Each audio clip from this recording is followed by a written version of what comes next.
Hey, all right, everybody. Take two, episode 114. It's funny because we're over 100 episodes in and we're still learning. Yeah. Still learning. Every day we're trying to get better, trying to trim the fat. Yeah, man, and today's one of those days where we had the computers. This is all brand new equipment. Everything in here is super high tech, and all of a sudden today was a day that the computer's like, I need to take a 5-minute break real quick. Yeah, you guys pushed me, but we're here though, and we're back. As long as you guys can hear us, we're good. Yeah. So what's up, everybody? It's your boy what's Jay up? Banks. Another episode of the PowWow. Yep. Got AI in the building. What's cracking, bro? What's up, guys? How we doing? Appreciate y'all for tuning in again. Yeah. We got a great episode coming your way though. It's gonna be awesome. So shout out to Julius's girlfriend for giving us a heads up, man. We were 5 minutes into the podcast and realized that the sound swapped on our Streamlabs. Streamlabs freaked out and had it closed on us, and it threw everything into it had a moment, but it's all right. We got it back. Yeah. So we're good on the sound. She texted me and clarified. And hey, appreciate that. Appreciate you so much. Yeah. Thank you. Thanks for checking in and watching. Yeah. That's the main thing. So exactly. All right, man. So on the other side of the table, we got the Velocity Esports crew in here, which is awesome, man. So you guys came in and saved the day when GameWorks shut the doors over there. Which is something obviously like for a place like this, it's a game. Like GameWorks or a place that has like all that entertainment equipment, it's so valuable.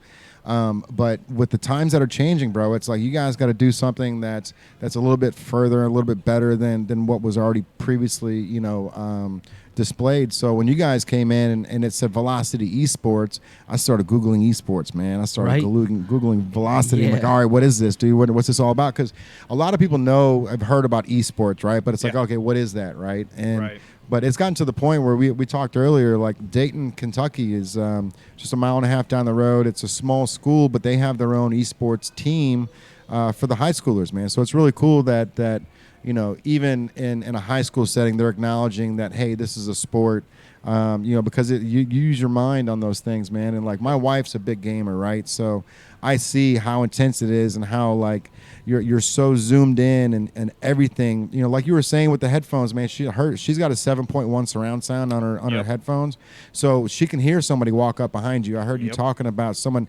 Like it's crazy that they were able to change the gun, and you can tell what gun they were changing to, and that just goes to show how badass that video game is. That they take that much into consideration. Where hey, these people that do have these surround sound headphones, we want to make sure that if you're putting away something and pulling out, an AK-47, that you're gonna feel it, you're gonna hear it when they cock the chamber or whatever they have to do, man. So it's cool to see all that just kind of elevate to the next level. And then you guys come in here and you go, hey, we've got this room that has all these arcades, and then we're going to add some dope ass food, and we're going to get some really good the esport entire room you have, man. So a lot of people don't know that you guys have 20 computer systems all set up there, 20 PCs, 10 PlayStations. I nailed that. All right, cool. We got 2 Nintendo Switches, and then we're currently working on our Xbox stuff right now. All right. Yeah. So on the other side of the table, that's our boy Julius, and so go ahead and introduce yourselves, and then we'll start talking about Velocity Esports, and then kind of break down what, because I think a lot of people like even my wife, she's a big gamer, but she doesn't know the esport thing. So the second that you told me you guys are gonna start doing Valorant, I'm like, holy shit, bro! Right up her I need alley, to I need to get her down here because she has a blast in her game room by herself just playing this shit. So if she can do that out here at the Levee, in front of other people, and she's really good at it too. So and obviously everybody that games is on Twitch, or they have some type of social media that they like to advertise or be a part of. So. And it's hard getting those followers on Twitch, man. Oh yeah. I know both of you guys are actual gamers, and you guys hopefully do that for a living, and then the Velocity Esports is just something that you guys have fun with on the side, man. Sure, yeah.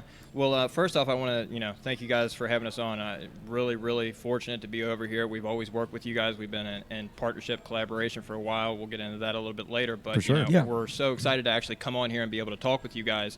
As far as Velocity Esports in general, we opened up in the later part of March this year, and it's the first one in the company.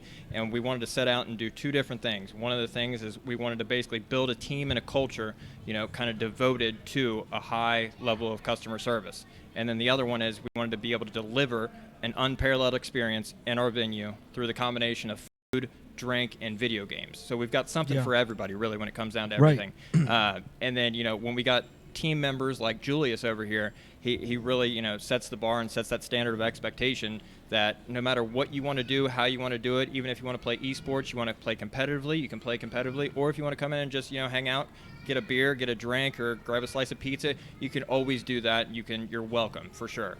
Differences in the venue in and of itself, we added a social lounge back in the back. So basically what that is I've been in it. It's nice. It's very, really very nice, cool. yeah. It's something, usually you can come in and you can actually get an all-day pass and you'll get a wristband. All the games and everything back there are free. So we've got pool, shuffleboard, foosball, There's pinball. An old school Frogger back there. Oh, dope, dude. Some time back there and you know what else you did back there too, man, that GameWorks never did that I love is that you broke open that wall. Like, you guys have such a good patio, like an outdoor balcony that overlooks like the main street out there right in front of the Levee. And I understand, and as an entertainment company, you want to make sure that it looks dark and all the lights are dinging and it's all bright and flashy and all that stuff. But like, you guys got prime real estate, man. So you guys are actually able to open that back wall to let that real light come in and have that game room be a game room, right? Which is so cool because it's like, you felt like you were kind of enclosed and like, when it was when GameWorks had all that the drapes and everything up, dude, like it blows my mind, man. Like glass is like the number one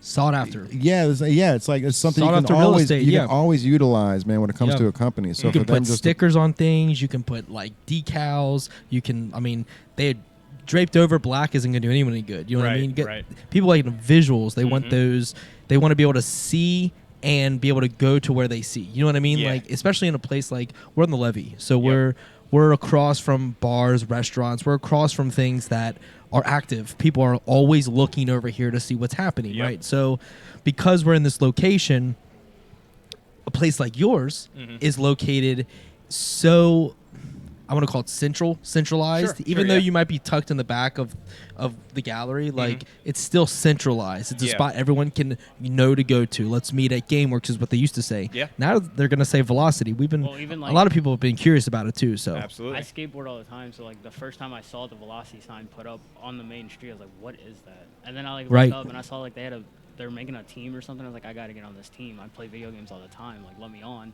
And then came in for a job one day and they're like, "Yeah, let's see what you got," and here I am.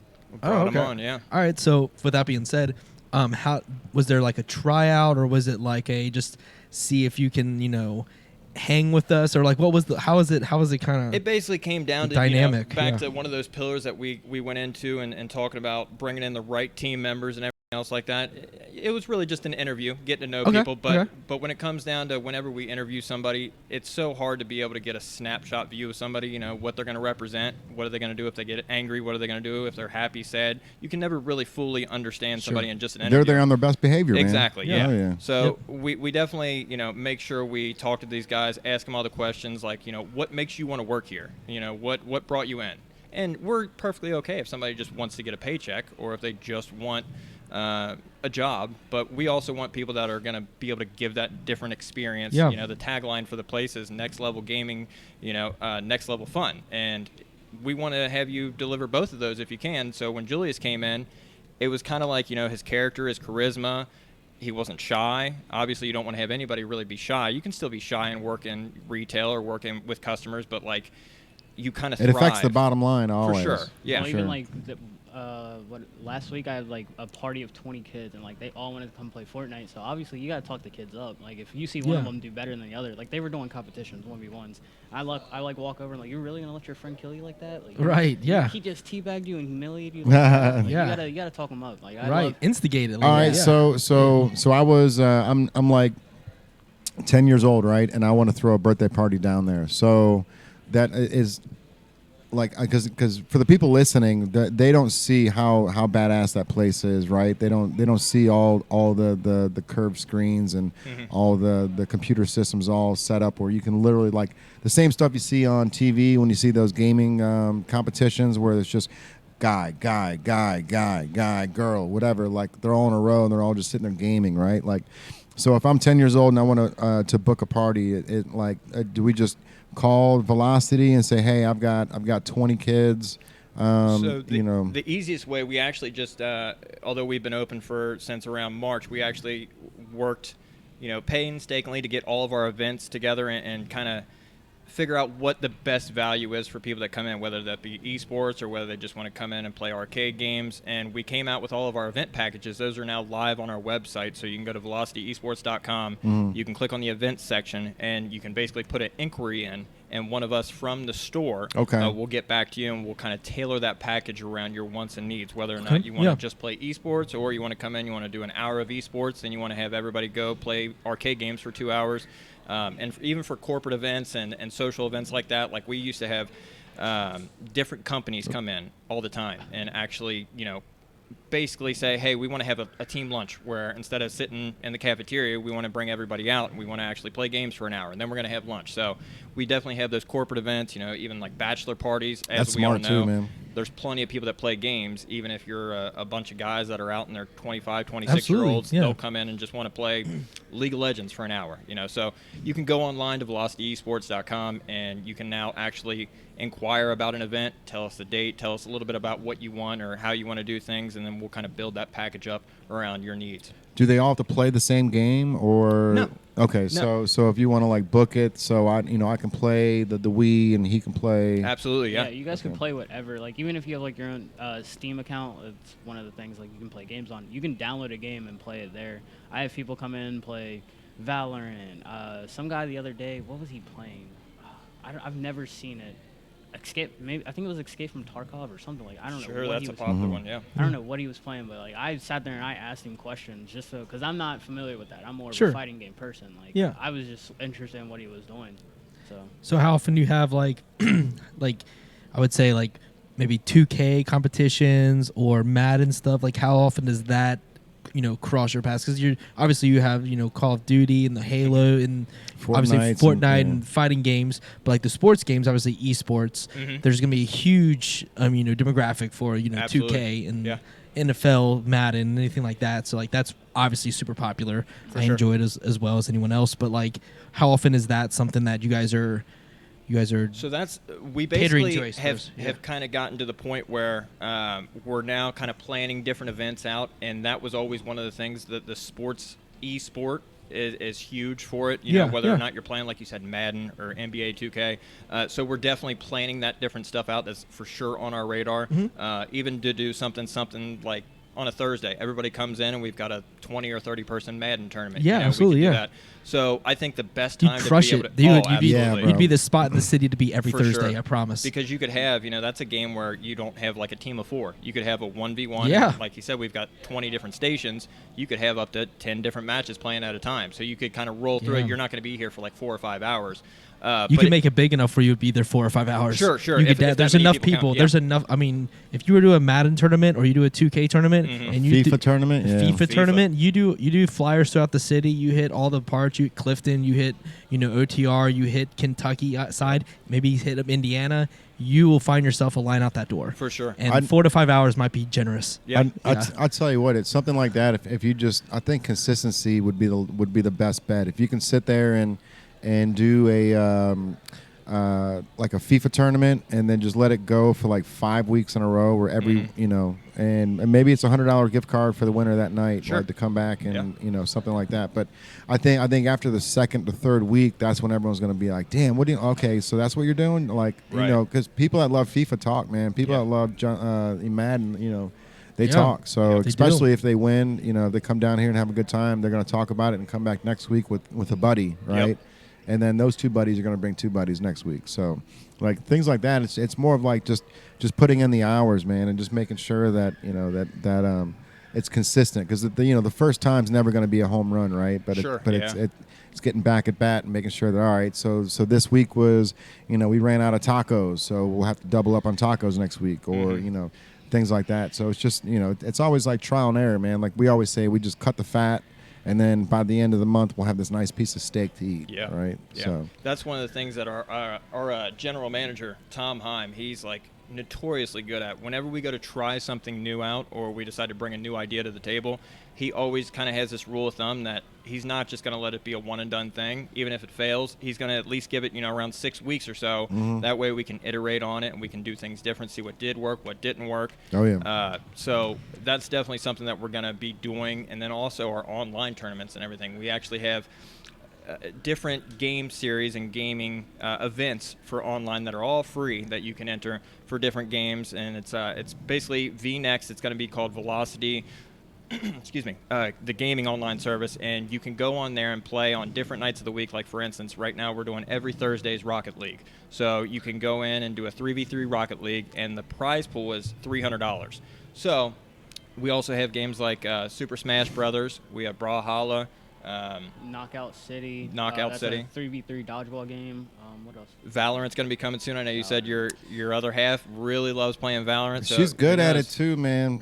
She's but she's also in particular, like with her her mouse and her headset and all that stuff. Because she bring that down and just plug it in herself and use her own equipment. Yeah, we definitely always have people come in and they have kind of, whether it be their mouse or even something like their mouse pad. Bring in his entire mouse pad, mouse, keyboard, his own headset. He's like, can I hook this stuff up? My house lost power. And I was like, yeah, go for it. Oh, nice. I mean, a lot of people are in particular with that stuff too, man. Like, if like with her, she's got a really nice mouse that, has that obviously they're all optical at this point, but like hers is like, if it moves just a hair, like, she can really pinpoint on where I don't know. The thing was like $200. Of course, you get what you pay for. Yeah, it's quality, man. And it makes so much of a difference, man. At the end of the day, when it comes to gaming for her, right? So gaming is one of those things where you do get exactly what you pay for. When you go for quality in that next tier item, you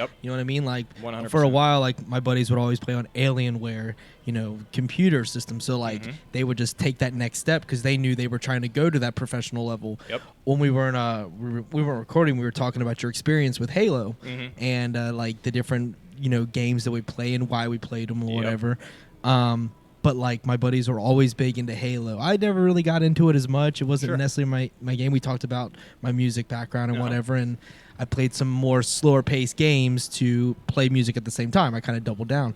But like he was so big into Halo, and I saw the competitiveness within that culture. So I can only imagine the level of technology that has kind of grown with how competitive it is. So like you get the keyboards, the mouse, but like there's controllers like for that, like the Scuff Gaming, like you have different controllers with different paddles. Like you can my square button is a paddle. Instead of hitting square and taking my finger off the joystick, I hit a different paddle. Like my girlfriend, whenever she comes over and she plays on my stuff, I'm like, don't touch my controller. Don't touch that. It's all tailored to you. That's specialty right there. Yeah. It's different stuff. Like it helps playing like Mortal Kombat and stuff like that. Like just getting faster reaction times, the hit stuff, it's way better. See, and that's something too, man. Like I had a conversation with Lantana a long time ago about PlayStation or Xbox.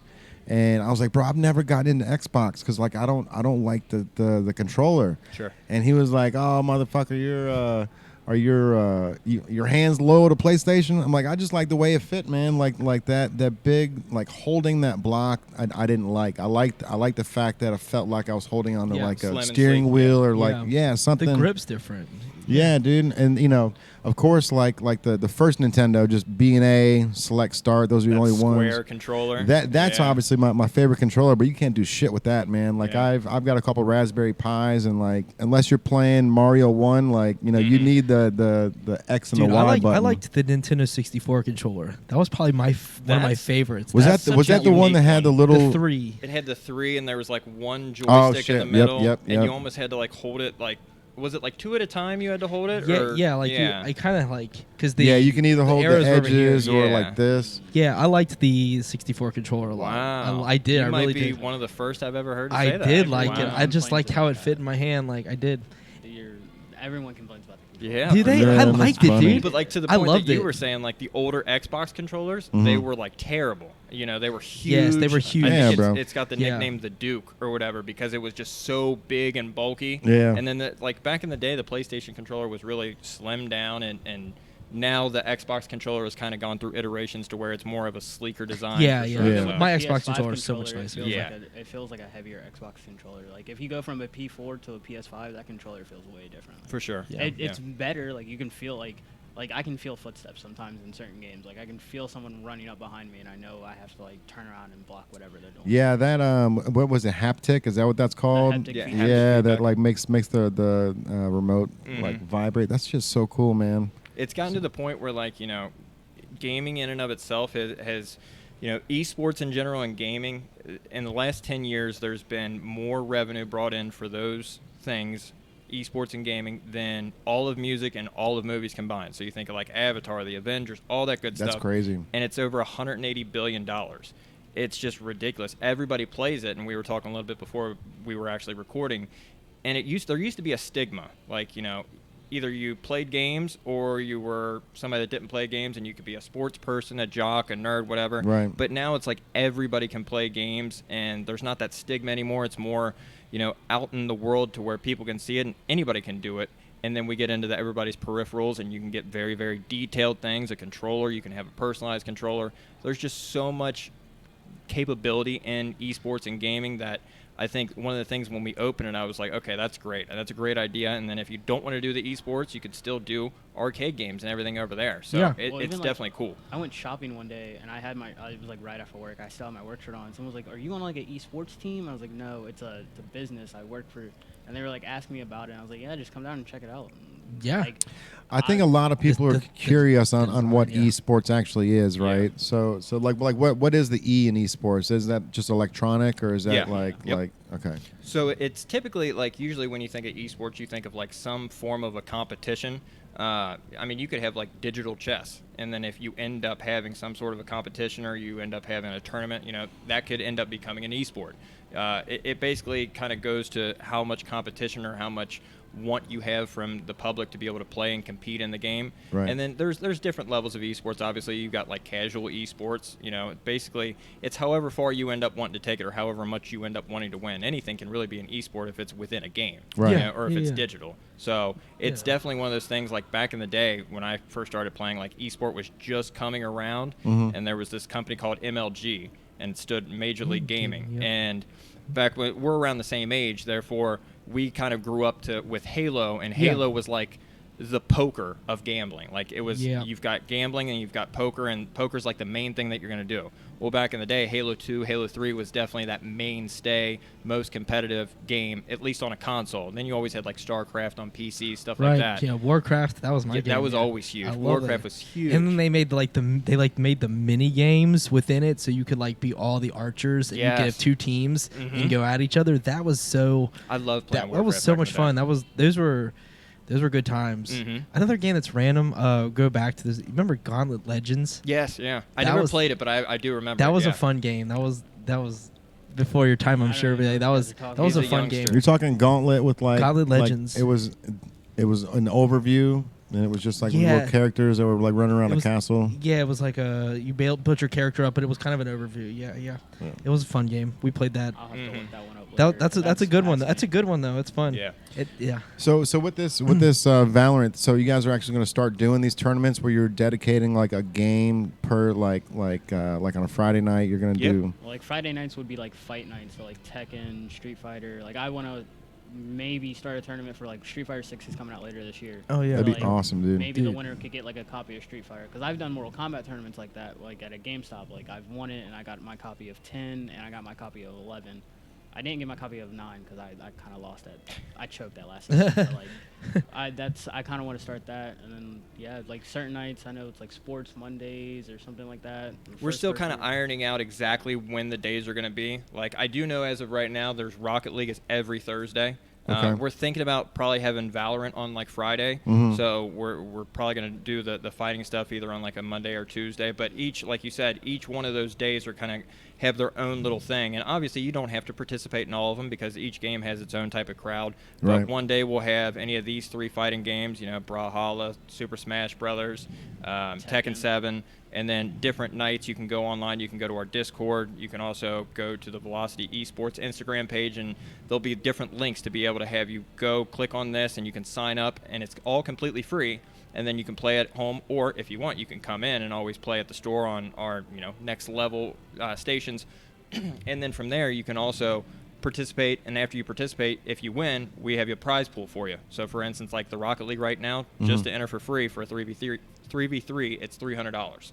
So it's definitely for these people that want to just play in general, it's so worth it. You know what I mean? Especially if it's free and you can come and you can show up your friend, or you can just have a good time. For sure. So it's definitely a cool thing that we're bringing with the esports. I mean, doing that too, though, like the Twitch community or the gaming community, like if my wife was down here playing the Valorant on a Friday, like she's gonna meet a lot of people that she already knows have the same common interests, right? So like that's almost like a social gathering, right, for people, because you're doing these things where you've got one certain game that you're doing on a Thursday or on a Tuesday, and if you keep that thing going, like you're going to build up like a community for these gamers that they'll end up becoming friends or possibly and that's one of those things too. You got to take into consideration, man. You guys got alcohol, you guys got a restaurant, like.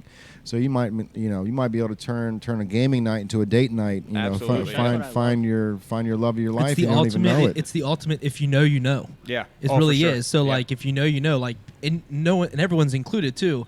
You know what I mean? There's no like. Video games are so unique in the fact that we talked earlier how young people get into them and how good they are at them.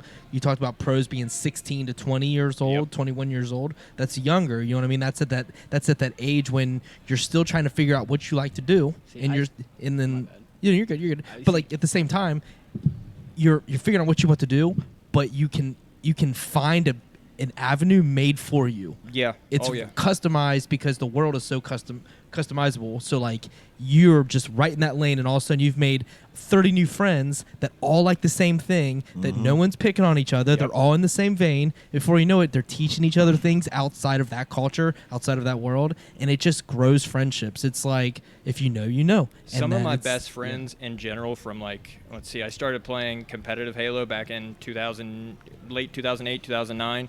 I've still got 3 friends of mine that are probably in my mind I view as like my best friends, and I met them through gaming. I met them through esports. You see that shit all the time, man. And you literally just hang out with them, you talk to them, you bond. And one of them lives in New York, another one lives in Florida, the other one lives close to me. But like, it's so weird. You could look out into an area and say, okay, I could get along with that person. That person might like the same movies as I do, but I don't know if I really want to go talk to them or if I want to take that chance.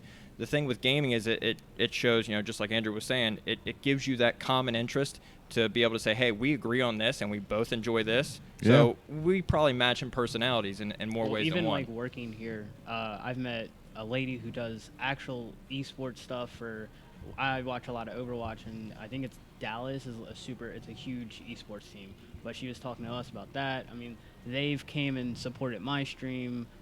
Coworker of mine, Max, he is big in the Halo as well. Like, he's teaching me Halo. I don't know what I'm watching, but he's teaching me it. So I'm just learning. Like learning. Yeah, for sure. It's a great experience to like have other people who love what you're doing.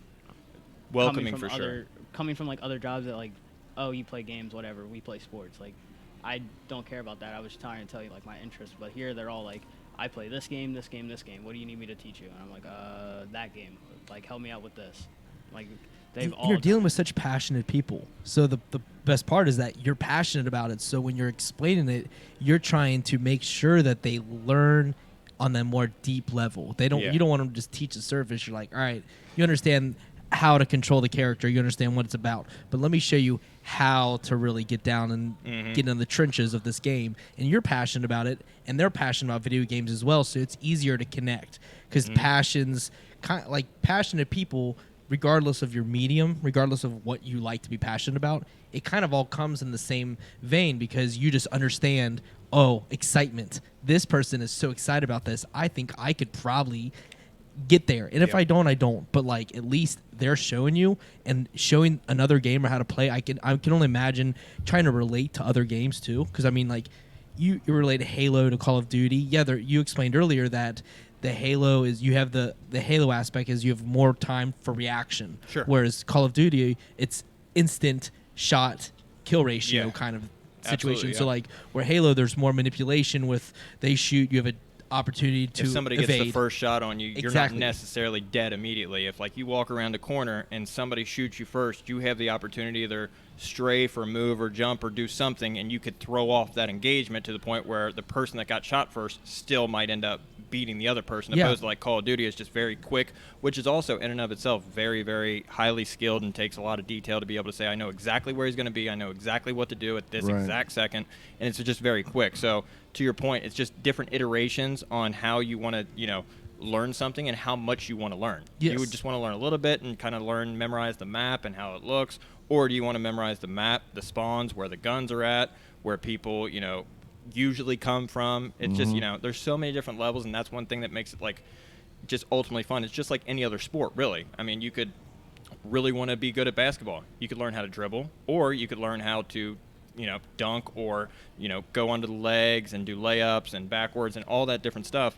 It's all about how passionate or how much you enjoy doing what you do. For sure. Yeah. And I mean, my experience with Halo, though I didn't play it, my friends were really committed to it. I had a friend that I don't know if he did go pro with MLG or he was in the process of it, but he was really good. But I knew that they set up plays, much like, you know, football sets up a play or basketball or any other sport, where like they would literally like set a guy that like would maybe draw somebody out, and they would do a lot, and I would watch them. I'd be at their LAN parties. They would invite me over, and we're homies because of music and a bunch of things. But I would watch them be in their moment.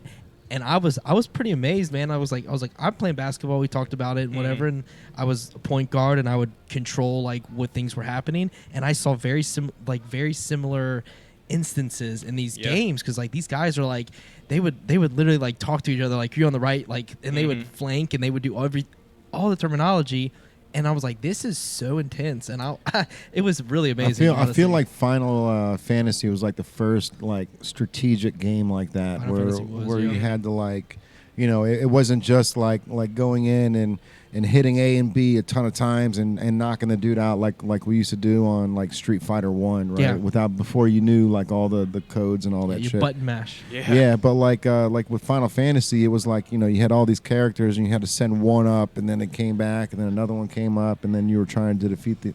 I couldn't get into that, man. Like that was too strategic for me. I like the killing games, man. I like going in Mortal Kombat, bro. Like I love Mortal Kombat. So. Like this is something that's interesting, man, because you guys probably weren't a part of the moment, but back in the day, PlayStation and Sega were fighting Nintendo and Sega were fighting hand in hand, bro, on trying to like who's the best. Well, it was like the Sonic and Mario. Like Sega had Sonic. Yeah, Sega had Sonic, Nintendo had Mario, but the big thing was Super Nintendo was like G-rated, and Sega was like, you know, we're like the 16, 17, 18-year-olds, right? Like we like the violence, we like these games. So some of these games they would only go to Sega and not to Nintendo because like you know, there was I can't remember some of the games, man. Immortal something was one of the games. But when Mortal Kombat came out, they had a non-bloody version for the Nintendo, and then they had the bloody version for Sega. And so that like after a while, we found out there was a code that you can type in to get the blood code on Nintendo, but it was like, I don't even think it was blood. I think it was more spit, like blue or green that was coming out than red. And it was like one of those things, man. It was like that was that defining moment where like Nintendo was at the top of the food chain, but then Sega came up, and you know I ended up buying the Sega and buying the Mortal Kombat over the Mortal Kombat for the Nintendo because I wanted the blood and guts, and I wanted to be able to pull Scorpion's head out of his his spine or whatever, like how that. And that was like the first kind back in the day. Mortal Kombat was really the first one to be like, oh wow, that's really gory. Yeah. I think there were maybe a few others, but like Mortal Kombat was like nothing compared to that, bro. Yeah. I remember like Mortal Kombat was the very first game I played. Like my grandpa sat me down and he was like, "You're not playing, I am." And I remember watching him play this. Like, I love this. Let me touch it. And then I finally got to play myself. Like now it's one of the biggest games. Like you guys were talking like your reflex times or how Halo you have certain moves. Yeah. Even in like Mortal Kombat, you have to sit there and draw someone's attack out. Before. Oh, for sure. Like me and my best friend play at least once a week every night, and he knows like if I get him in a corner, he's not leaving that corner until I'm done with my combo. So like it's just drawing out certain attacks and like learning who bites first. Who bites first? Yeah. Talking about combos, man. Killer Instinct, when that game came out, like that was the first one that would have like 128 hit combo. Like, and that was like one of those things like Mortal Kombat. Obviously, like you can manipulate it. We can freeze them and hit them in the air, and then freeze them again and hit them in the air. Like do shit like that. But like when Killer Instinct came out, like. And it wasn't just like up forward, BA. It was like you had to do this huge like combination, and then once it did, like the computer just took over, and he just hit this dude like 128 times in a row, and it was just like it was really cool to see like the moments change where like the gaming goes from like 8-bit to 16-bit to 32-bit to 64-bit, and then you can actually save games. Like I'm going through it right now, bro, where I'm playing the original Zelda. And I can't save it because it's a Raspberry Pi. It's not for some reason. It's not saving, and so I either have to let it stay on, or I just cut it off and start over, bro. Yeah, but we have people who come in there. We have a few like games that take longer to play. So like there's people who come in there like, "Hey, can I like save this spot?" And I was like, "Yeah, you can easily save it. Just like make sure you save." I have one kid who came in, he quit the game, didn't save, and then he was like, "What'd you delete my save?" I watched you not hit save, bro. That wasn't on me. That was on you. Yeah. It's so crazy to think about how technology's come. Like even back in the day, maybe Julius hasn't necessarily dealt with it that much, but I remember even back with like the PlayStation, you had to go get a memory card. Oh yeah. For like $40 back in the day. Yeah, bro, and they didn't now hold you just shit. save everything to the cloud. You've got. Thank God, dude, because there was a moment there. The PlayStation's like 6 games, and then you couldn't. You had to delete something to put another game on. It's like, God damn, dude. Like, I think my first memory card, I took it from my cousin because I was like, "You don't need this." They were a commodity. Games. It was valuable stuff. You know? Bro. I had a Dreamcast. I've had them all, man. I had Dreamcast too. That was probably the worst controller of all time. Dreamcast. It was. Is that the one that's like it's got the two things and it's kind of rounded in the middle? Yeah, it actually. So the middle of it had where you would slide the memory card in. It had like a digital screen, so you can like hit save or like they tried making it like high tech, but it ended up being a worse version of the old Xbox controller, right? It was just it was just big and bulky, man. But like the Sega CD, bro, that was probably like my favorite. Like Who Shot Johnny Rock? That game, it was like that was the first time that I realized games can get so much cooler and so much bigger, right? So everything was 8-bit, 16-bit, whatever, and then Who Shot Johnny Rock came out, and it was a movie. So it was basically like me and Andrew like dressed up as like cowboys, like walking in a saloon where you hear the, and then all of a sudden like there's a fight that breaks out, and you've got to pull your gun out and shoot me before I shoot you. And if you don't, like the second part of the game happens. So after you pull your gun and shoot, there'll either be a video of me going, "Oh," and then falling down, or there'll be a video of me going and shooting you. Oh, yeah. And then all of a sudden, like it'll fade to black, and then you'll open your eyes, and then there's a pallbearer like from the 1900s going, "Yep, he just couldn't handle it." That's so crazy. But it was so cool, man, because like you're walking through like the old west, and you hear something, you look up, and there's somebody on a rooftop, so you have like a second to shoot him before he shoots you. And it's like it was I don't know how like that video game, now to think about it, had to take so much memory on that side because you're talking about there's different decisions, different outcomes, and everything else. Yeah, that's probably bro. the most intense thing about it is it's not just one single scripted event. It could be a 10-minute game, but it takes you 3 hours to get through it. Yeah, I've never heard of that game. But that's really interesting. Who Shot Johnny Rock? Yeah, that was the first time that I was like, this interactive shit's cool, man. Yeah. And they've actually like the interactive stuff. I've actually one of my exes was part of an interactive movie that did that. And I always thought that would be so badass, man. Mm-hmm. So like when it comes time to, you're running from Jason, mm-hmm. and you can choose like it'll freeze and it says, do you want to run to the woods or do you want to run to the house? And so you'll go like, okay, I want to run to the house. Sure. So you click the house and then the character runs to the house instead of the woods. Yeah. Yeah. So remember those books that were like that? That you could choose. Yeah, the choose your own adventure. Yeah, that kind of reminds me of the same thing, just in video form. Yeah. Yep. But I will say, going back real quick, because I want to get this out. We talked Nintendo 64 controllers. They probably did have an ultimate decision because they made the GameCube controllers more like the PlayStation controllers. Yeah. So I'm sure a lot of people complained. I just like the N64 because I played Mega Man 64 on it, and I loved that game. That was probably my favorite.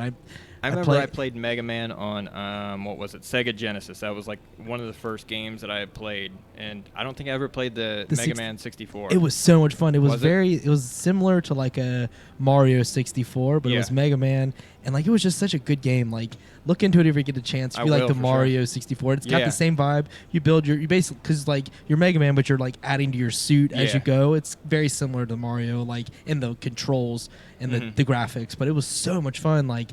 And there's something about that system, and then Super Smash Brothers and all that stuff came along. And Ocarina of Time was my shit. Oh, dude, Zelda, man. Dude, Zelda was so much fun, too. Yeah, I think it's everybody's favorite, Ocarina of Time. Dude, I tried getting my wife hooked on that, bro. I'm like, this game right here is the greatest game ever made. Like, this is one of those things where it was an open world, right? Like I've never seen that before. Like it's always been like a stage where you've got to walk through to one level to the other. So when you're able to do like the Ocarina of Time and when it got dark, like the zombies came out of the ground and you had to and I did like the controller because they had the extra 4 buttons that you could play the ocarina with. Yeah. Right? So there was usage for it. It was just weird that it was 3 prongs. 100%. Very odd, but that's what I liked about it. Like nothing wrong with a little weird. Yeah. Now unique. Exactly. There now we're at the point where everything's really like it makes the most sense. We've got video games that come down to rather than it just got to fit in your hand and do what happens. Yeah, now they don't even want you to move your hand. Like they just want you to like just be as comfortable as can be. Exactly. Yep. Like in Nintendo, it seems like they like push the limits a little with Wii, different styles. Like they set the bar for a reason. They are who they are. They might be a younger audience, but they are who they are. Hit the Z button. Hit the Z button. Yep. But you mentioned Sega earlier. I had a Sega handheld when I was younger. Oh, bro, the Game Gear. Game Gear, man. It was so much fun. I used to play a baseball game, and I would always play with the White Sox. RBI baseball. What was the name? I cannot remember the name. I'd have to. It's my parents somewhere. It's somewhere in the archives of my parents' house. But like. I'd play the baseball game. I'd play with Frank Thomas, the White Sox, and he would hit it out of the park every time. Yeah, I remember going to vacation, like as a kid, like playing this everywhere. It was like my first experience with a handheld. That's how it was with Ken Griffey Jr. baseball. Like that was such bullshit, bro. Like unless you were Ken Griffey Jr., like the bat was bigger, right? It looked like everything about Ken Griffey Jr. was so much better than the rest of the players on a team. So it was like. All right, I'm 99 rating. Yeah, dude. Yeah, and just hit the button, boom, home run. Yeah, right. Automatic. Yeah, it didn't matter just as long as you were close enough to the time. But that's probably like honestly like that's the way I would do it if it was the '90s and like whatever the company is, not Nintendo, but whatever like. What's the actual like Neversoft, like one of those companies? That's one, like a publisher, developer. Yeah, like if they came Blizzard. to me, I'd be like, all right, if I'm gonna be the face of it, I'm gonna be the best character on here. For sure. Yeah. I mean, it's a brand. I mean, King Griffey is a whole brand. I mean, we have his shirts in here. For sure. Yeah, King Griffey's he is like the legend. One of the like he had the cleanest swing. He still had, like, does, bro. He everything about that dude and like. Love that he played in Cincinnati. Oh, yeah. It's awesome. He's like so many people's player. Even if you weren't a Mariners or Reds fan, isn't that crazy? He still was probably the players of all time. And why? Because of the swing? Because like he also had a really good personality too. He was genuinely a nice guy. Yeah. And he was one of those guys that you want to just root for and you want to see do well. His dad was already famous. Yep. His dad was already. And he was still playing. Yeah, exactly. So there's so much story, so much personality, and he was good. Yeah. It was like he didn't let down. Right. You know what I mean? I think it was the earring, bro. And the earring. I think it was he had the fashion. Yeah. He had fashion back too. in the 90s, right? Yeah. Like no one was really stunting like that. Yeah, he had fashion. He was good. He followed his dad's footsteps and became, if not better, everything about his story. He lived up. Yeah. And even the rookie card, his rookie card looks dope. He's like smiling. It's like he doesn't look formed by any means. Yep. He's got like a gap in his tooth. Like everything about that rookie card just screams like legend. I'm worth some money. Yeah, bro. Yeah. Oh, man, I can only Yeah, imagine. like for sure. So he lived up. I mean, So when it comes to velocity, you guys are open during the daytime too. I saw because you guys do $6 cheeseburgers or $6 burgers over there from open to 6, something like that. Yeah, and then on Wednesday we also have the different types of deals. That's mainly like a Wednesday deal. We've also got the happy hour. So we open up Monday through Friday. We open up at 12 o'clock, and then with it being kind of summertime, we also open up at 11 o'clock on Saturday and Sunday. So you can kind of come in at different types of times. Obviously, when school's back in session, that's really the easiest time to come in and definitely be able to make sure you can get time on the PCs or the PlayStations, or even if you want to have a drink at the bar and be kind of a little bit more secluded, but different types of deals. We've got different things for different days that you can come in, and we want to make sure, like going back to that original pillar, that no matter what day you come in, even if something's different, you're going to have some type of an experience. For sure. And we've got to make it worth it, because even with esports, like we were talking about before, how do you, if somebody has a game, like Julius, even beforehand, if he has his Mortal Kombat at home, how do we get him to come out of his home and basically pay us to play on our state-of-the-art, gaming PCs, if he doesn't have to? Like, he's got to be able to at least get something unique out of the experience, whether or not like the PC's better than his PC, or we've got better controllers or headsets. All of our chairs in there are Cougar gaming chairs, to the point where after I sat in one initially for the first time, I was like, I have to get one of these. Yeah, you want to buy one for yourself? Yeah. And then I looked at the price and I was like, okay, this is $500 chair is kind of a lot to spend money on, but I was like, it's worth it. So it just, when you go in there and you have that like your own little area, and then just like he was saying, you can bring your own mouse pad so you can play exactly how you're going to play at home. And that's crucial, dude. Yeah. Like I know after work sometimes, me and Max, like we'll stay up. I bring my own controller to work. I have my own controller for a reason. I bring it to work. Like he brings his own controller sometimes. I think he brought his own headset the last time we went and played. Yeah. Like I like playing on our stuff because like I don't have my own PC at home, but I have PC games I want to play, and like I can just play them over there. Yeah, it's perfectly fine. And you got, so you said earlier you can save it too, right? So if somebody wants to, if they're just going to come here every Thursday, they can just pause, they can save the game and come back next week. Is that what I was understanding? Yeah, depending on like the game that it is. You can go ahead. So even though like you're logging into a public PC, you're on your own account. So no matter what you do on that account, it saves. Yeah. For So it's game. all done through Steam. It's not all done through Steam. Okay. If it's a PC game. Yeah, if it's a PC game. But like, say I'm you're learning, playing, bro. I'm learning. My Absolutely. wife's getting me hip to it. Yeah. It'll take a little bit of time. There's so much to learn and so much to, even like parents these days. I think more parents now are like, when they'll come in and they'll have their, even if a kid comes in, they're like, I want to play a game. Their parents like, here, can I just hand you off? And it's like, well, we're not a daycare or a babysitting, but we will help kind of, guide you and show you like, this is what they would want to play, and they're kind of good. So if you want to go get something to eat or whatever, at the end of the day, it comes down to, making sure it's a pretty complicated process. Like gaming itself and PCs, like there's 9 different things that could go wrong, just like with streaming. There's like, bro, you saw it there's earlier. 100 different things that could go wrong. Yeah. And This is episode 114, and we still have issues. Yeah, Still perfect learning. example. Yeah. Real time. For real. And to the point where, like, we also, when these guys come in and they want a job and everything else like that, it helps you that much more when and you're an actual gamer, or you're somebody that's not only good with the guest and being able to talk and be personable and everything else like that, but who can fix a crash game if it ever happens. Because it's only a matter of time before something crashes or bugs out and everything else like that. And everybody's on a timer out there, so if it goes down, they're like, I've only got 30 more minutes, or, Right. And time is of the essence, for sure. Yeah. Always, man. You know, I was thinking, so you said that you have to make the experience unique for the person, or you have to bring them out of their house, or whatever that may be. I think as an outsider that doesn't necessarily play in like a LAN gaming environment, like my friends do, but like really close friends, like people that I would put in my wedding, if you will, like you know what I mean, the Rushmore, like Mount Rushmore of friends, if you will. They play video games. All of them do. I wasn't on that level. I was more of the let's be social, friends, and music. But the social aspect of your environment, that would get someone out of the house. Oh, for sure. Because if someone's always in the house, behind the computer, behind the Xbox, behind the PlayStation, and they love the environment that they're in, their conversation. If you can get those people that they're playing on a weekly basis with, they've never had face-to-face contact, other maybe than the Facebook profile or whatever they add online. If you can get them in the same room, that is priceless, dude. That is something people are willing to. I'm sure people are willing to pay whatever, because if they have the money, they're not necessarily kids. They may be 30-year-olds or whatever. They're like, we can get our homies over here and play the same game in the room when we're only maybe an hour drive tops, whatever. Right.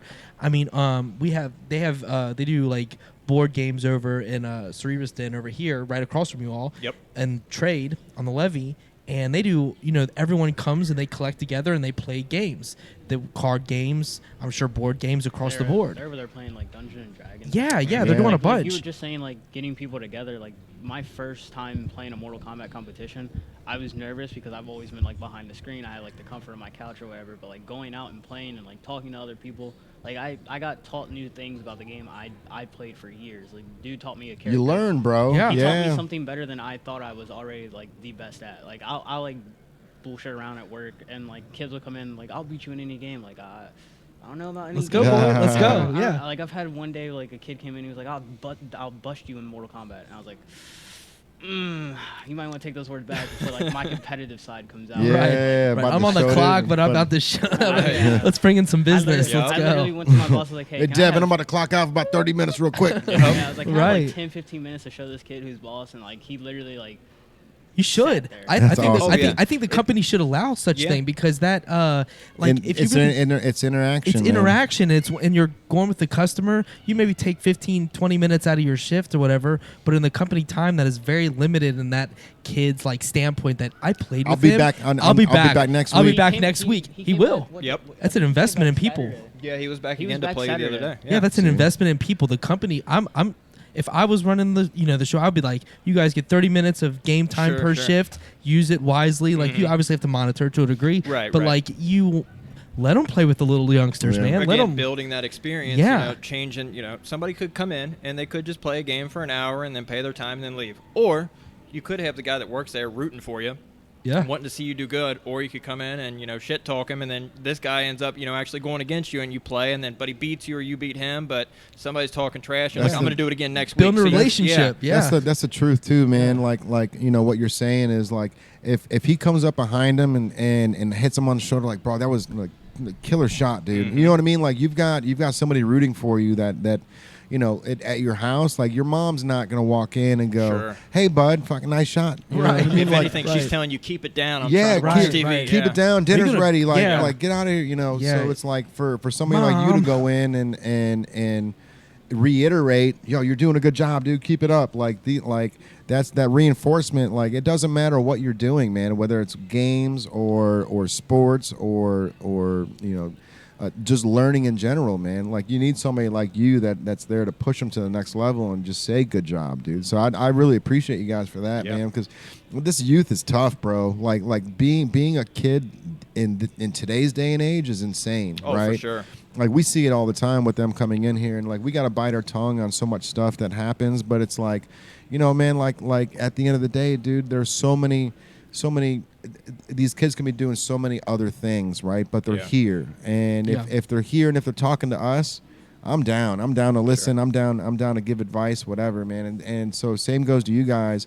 If they're coming in there give them that experience and give them that competitive feel, bro. Yeah. Because when you first went out and did that Mortal Kombat tournament, like that added so much more ammunition to your belt that you didn't realize, right? Because you're sitting behind the computer in the house and you think you've got it all, but when you go out there and when you see people face to face and you see the guy that's peacocking over in the corner thinking that he's the best, right? You're like, completely different, yeah. Yeah, like, okay, so now like, that mental is just as good as the physical, because they can get into your head and mess you up. Where, I mean, you see it all the time on these esport things. Yep. where these kids will start cursing at another kid over here, and all of a sudden it gets in his head, and this guy can't even play the game anymore. I saw it just last week. The guy stood up and tried fighting another esport guy because he got into his head. I'll never forget. It was the first tournament I went to back in 2009 for MLG.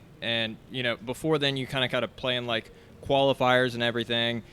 And when we got there, there was, like, I think it was, like, 298 teams. And I was just like, wow, okay. I knew that there was all these teams before, and there's a bunch of people. And at this point in time, I don't know if I'm any better than you, but I know that guy's name from online. But once you sit down and play, especially if you get to the point where you're, like, up on the crowd or on the stream and everything else, it's that mental, it just hits you so differently. You get nervous, you're like, you get in your head, and then you think, I just didn't do that good. Am I one of the screens that they're showing on the stream right now? What do people think of me? There's a lot of that stuff that you don't realize, your head, man. that when you have somebody that, even if they're playing, even in here, if it's a younger person, even an older person, like, everybody loves hearing positive reinforcement. And so to go that little bit of interaction, have that little bit of guest feedback, or be able to talk to somebody and be able to egg them on and tell them, hey, good job, good play. Yeah. It's definitely big, and it's definitely something that we definitely like to try to promote and pride to everybody. Well, like, even like working here, like, I've never played League of Legends. I knew what it was. Yeah. I just never played it. So, like, I had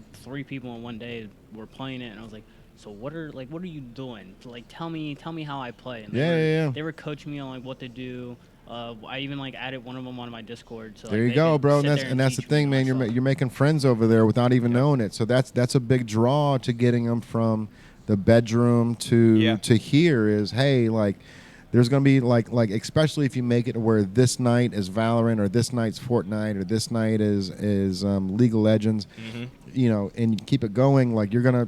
Those people that talk in League of Legends, they're probably on a League of Legends Discord, or they're in there on Reddit. Because gamers are gamers, man. And if they love a game, they know everything about it. They know the top players. They know the whole thing, dude. So yeah, you always try to go out of your way to find, like, people that are as good as you in your area. So, like, if you find 1 or 2 people that are really good in your area, just plain and simple, you're going to end up having a whole group of people come in. So it's definitely one of those things that's definitely really, really unique and cool to be able to have. And then at the end of the day, like we were talking about before, say you don't want to come in and play esports, you can have a beer. You can end up getting something to drink. You can have our bomb-ass tacos. Tacos, yeah, the chicken frigo tacos. Fire. I'm glad you guys enjoyed those. Those Fire. are really good. All the food. Yeah, good. Fire, man. Yeah, our general manager and our kitchen manager definitely top to bottom redid the menu. They wanted to think of new, inventive, different things to come up with and something to set us apart, but also kind of still feel that local flavor from around here. So I'm glad you guys enjoyed everything. Yeah, you hit everything, sure. man. And that's not like you guys have a small kitchen over there either, man. Like, you guys have a whole section over there that's big enough for its own, like, restaurant. You guys probably have 15 tables over there. And the wood-fired oven, which is like, that's one of those things where people die to have those, man. Oh, for sure, yeah. So the fact that you got it right inside the building here is awesome, man. And then, having that whole area over there, we can still play the old nostalgia games if you want to, man. If you want to play Time Crisis, or like one of those games, like, I love those games, man. Those ones where, like, you got an hour game card and you can just keep plugging it in, because like I still remember the time when you had to put quarters in to win the games, right? Like, and you didn't have a time card, and was it Time Crisis? There was a game that was just like it was a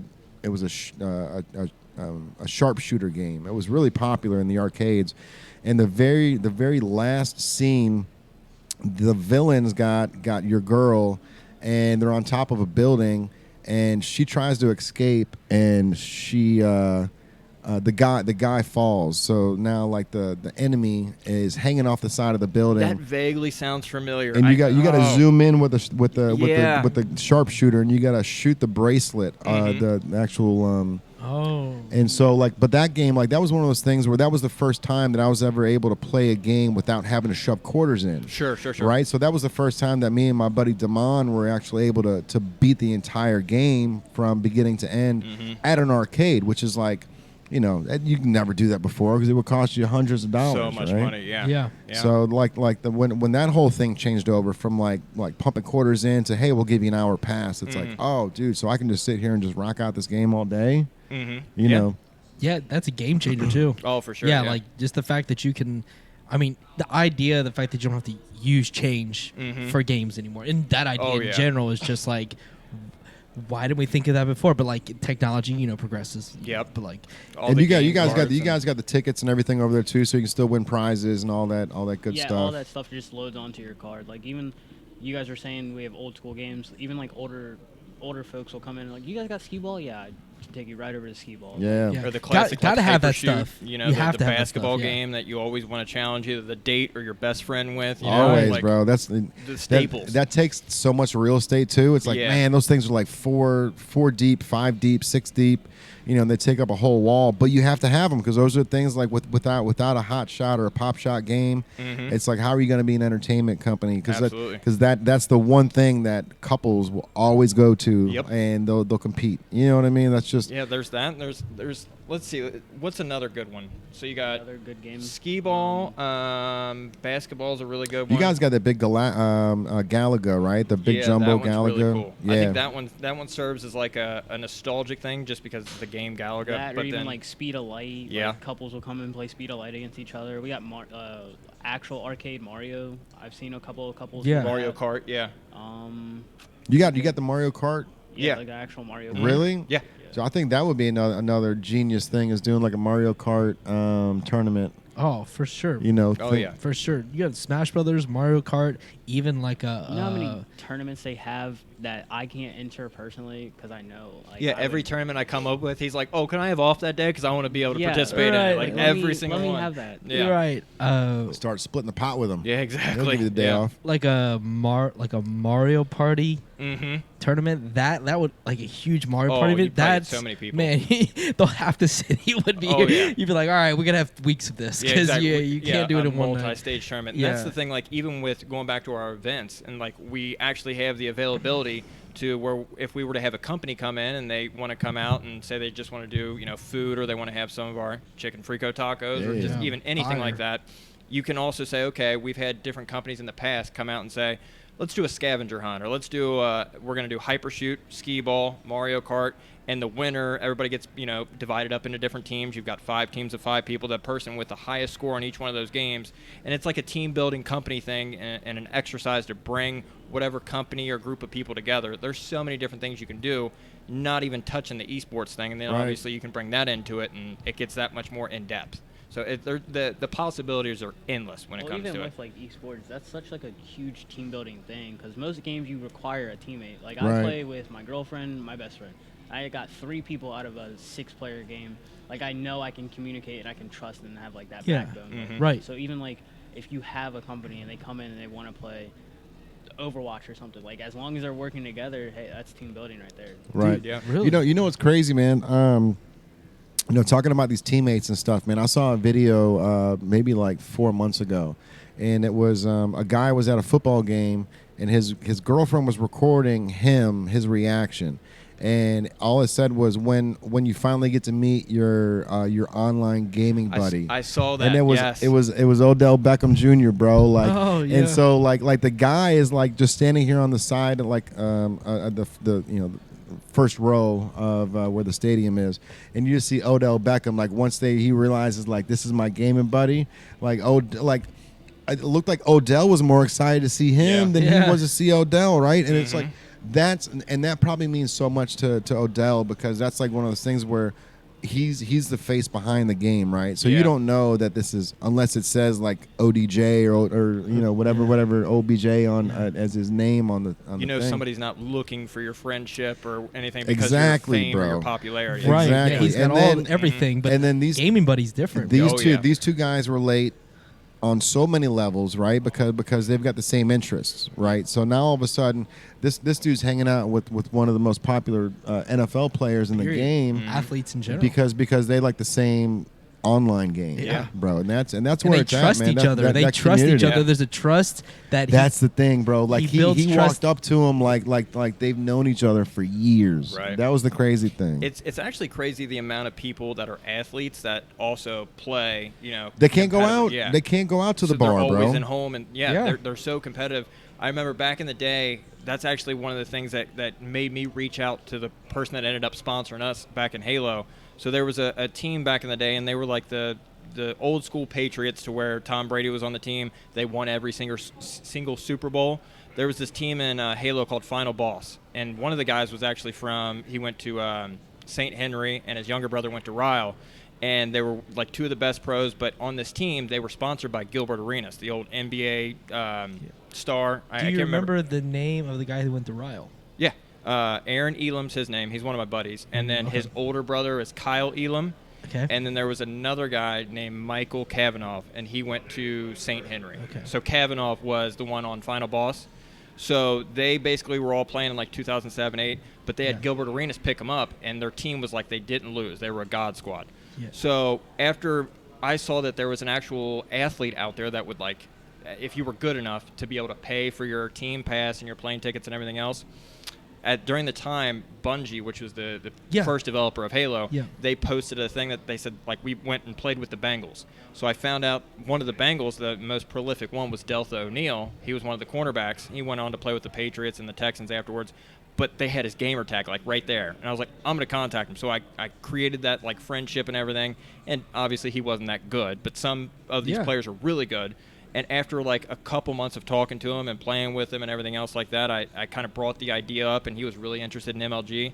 And so that kind of brought the whole sponsorship along. But back to the amount of pro athletes that are into gaming, Well, it's not even it's pro crazy. athletes. It's Post Malone plays Apex. Celebrities, yeah. He's literally singing all the time. He could just Mhm. sing all he wants, but he plays Apex. Like, if you've ever watched him play, he has some immaculate clips. I wouldn't doubt it, man. I mean, there's a lot of those artists. So Quavo, when he was dating Sweetie, so they broke up, and there was like this big video that went on TMZ where they got into a fight in the elevator, and like everybody's speculating like, oh, they must have gotten a fight inside their house, and I'm like, look at the video. Like, he's got this like super limited Xbox, right? So it was the Xbox that came in a briefcase. Oh, yeah, yeah. So I don't know what version that was, but I know it's super fucking rare. Oh, yeah.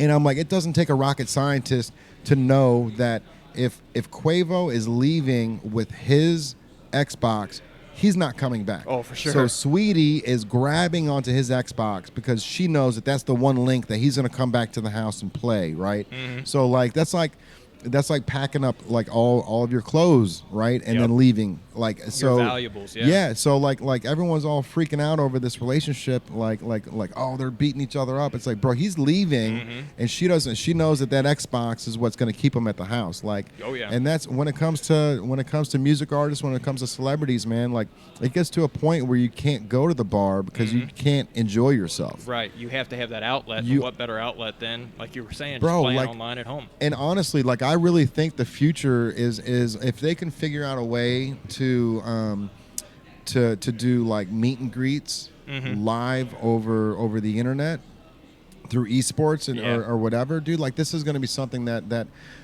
for instance, like Travis Scott when he did Fortnite, Yeah. it was record breaking, right? It was insane.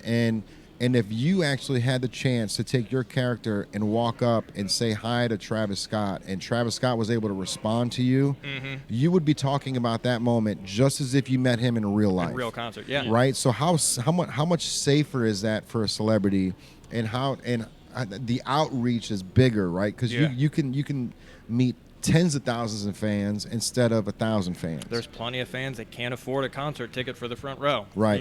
You know what? And then something else that now you're talking about that, the fact that Fortnite is a free game to download, but like the statistics said that the average user spent like $82 or $85 on the game, which is more than what like the $60 like what's used to be 60. It's now it's 70 or 80 now, but that's one of those things where it's like, look, dude, like that's so genius. Like if you give the game away for free and then put add-ons in there and let these people build their characters up, they're gonna love their characters more. And then they're going to get to a point where they're spending more money than the original 60 than they were to buy the game. And it's actually funny you bring that up. Julius and I were talking about that the other day. The fact that there's so many games out there that do that now, and like people online have kind of coined it like modern gaming. The only bad thing is Fortnite was one of the ones to do it, and they did it really well. But there's a lot of other people that are saying, oh, Fortnite made all this money. We're going to do that too, and we're going to have a free model game like Apex, definitely one of the better ones for sure. But there's so many games that come out and they say, we're going to piecemeal it out to you over every couple months.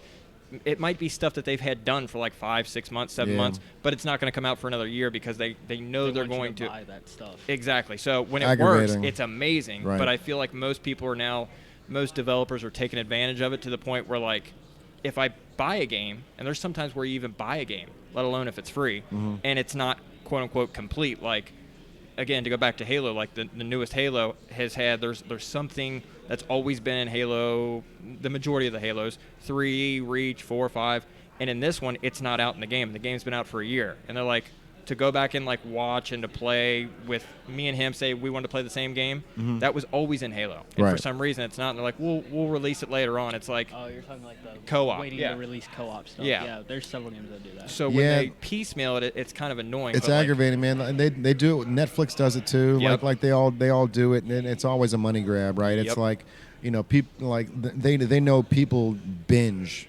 so they don't want to give you the whole nest right up front because then you'll get played out after 6 months. Exactly. So let's just, you know, in the sales world they call it carrots, and it's the most aggravating thing. So like, if you're in a sales job and they go, hey, next sale gets a sale, right? That's a carrot, and they call it a carrot because that's what you hang over in front of a donkey to get him to keep walking forward, bro. Like that's the craziest analogy. Like, but that's what they do. They want to keep you moving forward, and they don't want you just to, you know, the attention span is very short with humans today, with the amount of content, amount of video games coming out and everything. So, you know, if we can get to the point where we can just slowly feed you the info, and then so instead of you just like beating the game and beating it to a pulp in 3 months and never want to come back to it, we're gonna make this 9 months long. Yeah.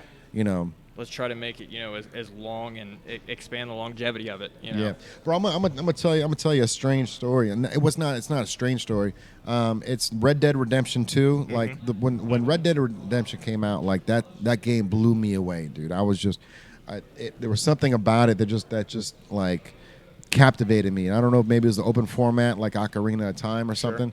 But when the second one was coming out, it was like prolonged for like years, bro. Like 2-3 years it took before like you started hearing the rumbles and it finally released.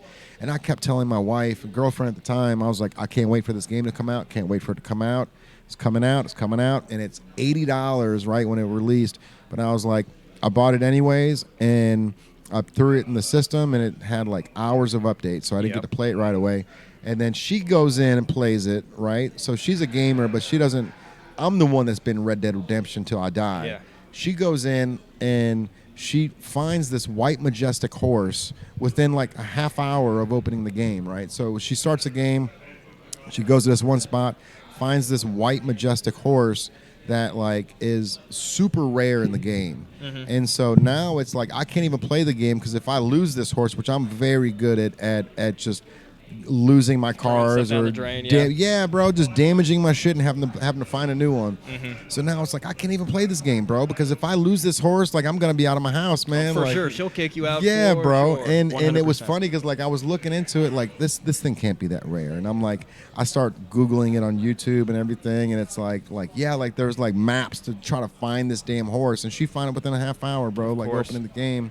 It's like, well, there you go. Now there's so many different things that she might have just been picking up. Like gaming in general has the unique take to be able to affect you in so many different ways. Like she could have literally been on there to be walking through the woods. That's what it was, like, bro. You know what I mean? Like it can open you up to different things. Like he and I play games. I wouldn't say different because we're both very competitive, but we play like a different style of games. And even then, we can still find something very common to be able to talk about. And there's one or two games that we both play, like Overwatch is one of them. But in general, just that gamer mentality, like back in the day, like we were talking about, it was like, one of those things that like people didn't talk about. But now it's gotten to a point in life where so many people do it. Like my younger brother, when he was growing up, when I asked him right around, he was a senior in college, I asked him what he wanted to be. He was like, I want to be a streamer. And it's like the doctors and lawyers and firefighters are now, I want to be a YouTuber or a streamer. It's crazy. Just so weird how it changes. And it's like you always got to make sure you have somewhat of an education in general, at least during that young of an age. But if you want to do it, set your, there's been plenty of other people to do it. But esports or professional esports now is almost exactly like the NFL. I was thinking about this yesterday. And there's sponsorships, the whole nine. Yeah, there's plenty of people that are really, really, really good, like amazing athletes. And you've got that at the University of Florida or Alabama or whatever. But not all of them make it to the NFL. Same thing with gaming. You've got plenty of people. You could have a house down the street who could be the best player. But, like, who knows if he's willing to dedicate the time and everything else. And maybe if he gets signed to a team or if he washes out within a year. It's literally just like sports. There's so many good people out there, but you don't know if, you're going to make it or you're going to stay in it. That's why you always just practicing. Like, exactly. You constantly practicing, have to bro. play the game. Like, I've taken a break from – it's a game called For Honor. It's another one of my fighting games. I took a break from that for, like, 3 months, and then tried to come back, and I was nowhere near – like, I used to be top 50 in the game. Now I'm back to, like, 2,000. That's crazy, bro. You got to keep playing and practicing. You got to push yourself to keep playing those games. Otherwise, you're just going to end up, like – get rusty, yeah. It's that constant grind. Terrible. Yeah. And like you were mentioning, the money aspect, the sponsors and everything, like back when I was sponsored in general, I wish I was actually good enough still to be playing and be able to compete because the money is just ridiculous. You've got esports places that open up. You've got organizations that not only will pay for your flight and your team pass and everything else, your travel, but they'll also pay you a salary so these people can actually stay home and do that. It's crazy the way things have come, compared to playing on the little rectangular NES Sega games and playing Sonic, and it's ridiculous. Dude, I was hooked as a kid, man. I actually when NBA Jam came out, I was living in Chicago, and I was in a big tournament out there, and I actually I landed in third place on the tournament. And this was like Blockbuster, so Blockbuster Video did this big tournament in Chicago. And I felt like I was in the movie The Wizard, bro. Like, have you ever seen the movie The Wizard? Yeah. Phenomenal. You got to watch. I know you haven't seen it because it's never heard of it. So The Wizard is like Fred Savage, like 1990, but it's about like the Nintendo, and like his younger brother was like on the autistic scale, or was like he was just quiet. I don't know if he's autistic, but really good at video games. So they were like, we got to go to California so we can get him in this Nintendo tournament. So they ran away from home, and like the whole movie was them like trying to get to California to get him into this little Nintendo tournament. That was the first time they ever showed like Super Mario 3. And so teamwork. Yeah. So that Super Mario 3, like that was the first time, like, I mean, before the internet was around, dude, like it's not like we heard rumbles of like the new Halo coming out. So like in the movie theater, that was the first time we ever even heard about Super Mario 3. Yeah. So it's like, holy shit. And we got to see these kids play it, and then we got to see the hidden warp zone that somebody landed in. So like getting to see that first experience through like without having the internet around was absolutely insane, man. For sure. But that's one of those things, like the tournaments and everything that's happening, man. Like these things, they're just they're getting more popular and they're getting more mainstream, right? So and there's money on the table. So if you can become a good gamer, and I think more than being a good gamer is like having that like personality. Bro. You got to have something that sticks you out. That somebody like Native goes, I want him to wear my clothes. Yes. Whether it's you talking shit to the other 75 guys there, or whether you're walking around, you're funny or something. Because that's the thing. Like in general, Comedy, nowadays, everybody, they've made it to the point where like doing something like this 4 or 5 years ago was very hard to do. Now it's like throw out production level. Like this is a very highly ran podcast, but at the same time, thank you. You couldn't do. You're welcome. You couldn't do this that easily 5 years ago, maybe even 6 or 7 years ago. But now everybody can download OBS, or they can go get a capture card. Almost all the computers out there are like viable and able to stream. So anybody and everybody can stream. So you are literally no different than anybody else. You've got to have something that makes you unique, that makes you stand out. I remember back in the day, you would get a lot of viewers on Twitch or even YouTube if you were just really good at a game. Right. But now you have to have some sort of gimmick, like Dr. Disrespect. He has a whole get up, or being good is some not dude enough. Named the Gecko who being just dresses good up. is not enough. Yeah, what a statement. At least on as far as the streaming. truth, It's so true. It's so true. You know, it just really like makes you think like there's a reason that when we go into like streaming or bands, there's a look to things. Yep. There's a way that they present themselves. There's a way that you execute. Mm-hmm. And you have to be good. Yeah, and you have to be talented in whatever that medium is. So you just have so many people that they're going to be like, okay, I'm just going to move on to the next one. I'm bound to find somebody. Yeah. And then you have so many different people doing it. You're probably going to find somebody. You're going to find so many people that literally are just playing a game, if we're talking about streaming, and they're not going to interact with it. It's so hard because when you first start out streaming, you kind of don't want to know how many people you have, because say you have 10, say you have 40, say you have 1, like your mood is going to change, just like when we were talking about going to an event. Like you're a different person. Your mental side gets into it when you're actually in person at an event, and it really matters. Same as if you were to stream for 0 people, and then all of a sudden you've got 100 people in there. Yeah. Like you feel different. With my stream, because when I stream, I turn off how long I'm streaming. Like I don't want to see how long I'm streaming. I don't want to see how many people are in there. I turn off everything, so it's basically like 0. That's smart. So that way my mood never changes. Yeah. Yep. I can still game. Like when I first started, I was like, I don't want anyone to like come watch my stream because I'm good. I just want them to like watch because I'm doing something stupid, or I'm dying repeatedly to something I shouldn't die. But like now, like I'm just really good at what I'm playing. So it's like you're watching either because I am really good, or you like the personality I have behind the screen. Right. Like it's playing like with I always go back to music, but it's playing like in front of 100 people or 10 people. You should play the same regardless. 1,000 people, so on and so forth. It's like they always say, like practice how you play, or play how you practice, or whatever. Yes, exactly. It's very true, because you're not only doing repetition, muscle memory, and all that, those dynamics, but you are in the headspace. The mental state is so important, because when you're locked in and no one else, we call it tunnel vision. When you're tunnel visioned, it's really easy to block it out. Sure. Yeah. But if you have some windows and some holes in that tunnel vision, and people are looking in and you can see the eyeballs, that's when the pressure gets to it. So you have to keep it. You have to keep it consistent. It's all about that. It's being patient and understanding that the game's going to come to you, and you also need to be like beyond focus. I would call hyper focus. Sure. Be so into whatever you're doing and passionate about it that the outside eyes and the whispers don't matter. Yeah. And that's hard for a lot of people, but if you can really get into it, that separates. Yeah. Even for sure. Men for the boys kind of thing. Playing some games, like my team will be telling me something, but I'm too focused on like I think I was playing what game? I forget. I think it was either Overwatch or it was some team game, and my girlfriend was like, "Hey, pass the ball," and I was like already scoring. Bro, it's not like it's really easy for the coach to yell that, man. Yeah. Already behind. But easy like, for the coach. I'm already doing what I had to, and I won the game like that. So like, it's just like you gotta focus. Yeah, that's why someone in there. Dude, that's why they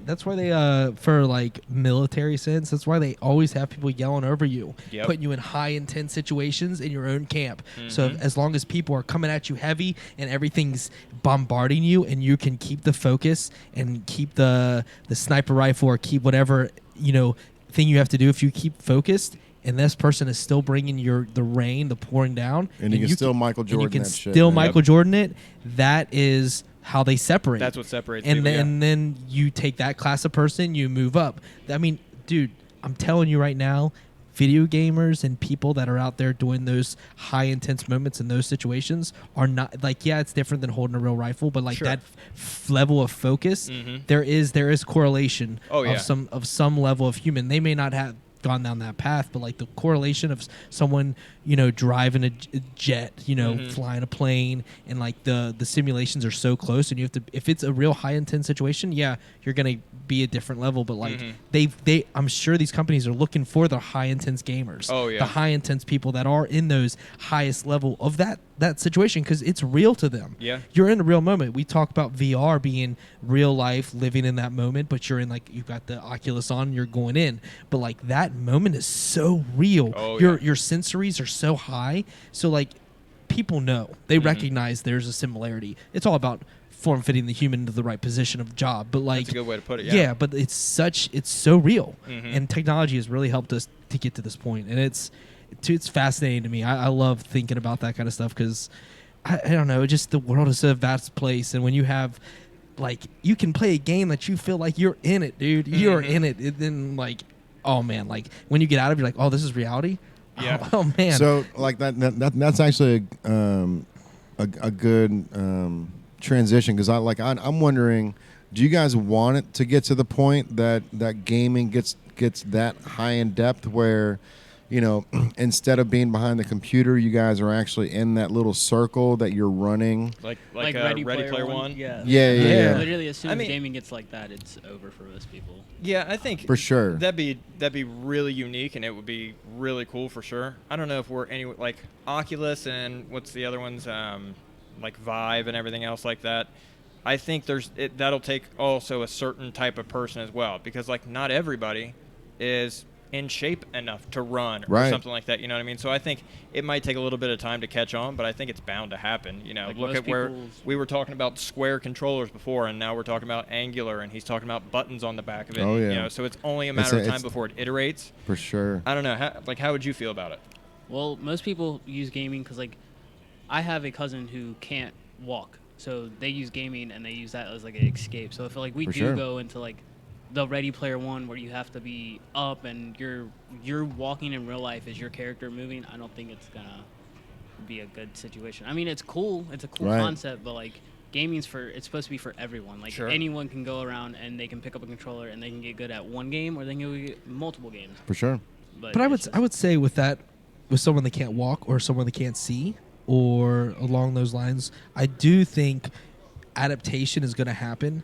Apple has done a really good job of using technology to allow people to use their technology without able to see. I have an aunt that's blind, and she has to go through different hurdles to live life, and she does an amazing job at it. I don't know how she's superhuman, really, but outside of that, technology. Shout out to Aunt Dina. Yes, Aunt Dina. Yes, shout out to Aunt Dina. She's memorable, man. She is. She really is. She's a very smart person. I'm gonna have an interview with her one day, and I've done a little bit. We've talked about it, but I think I'm gonna do a whole interview. She's been blind since birth, so she's never seen anything. But she's smart as shit, she's dude. She's so smart. She knows if you're in the room. She knows a lot. Yeah. Yeah, she knows where you're at. She knows. She can, like, if she's met you like 3 times, I think, or 3 times, and she knows your footsteps, she knows who you are based on footsteps. It's really amazing.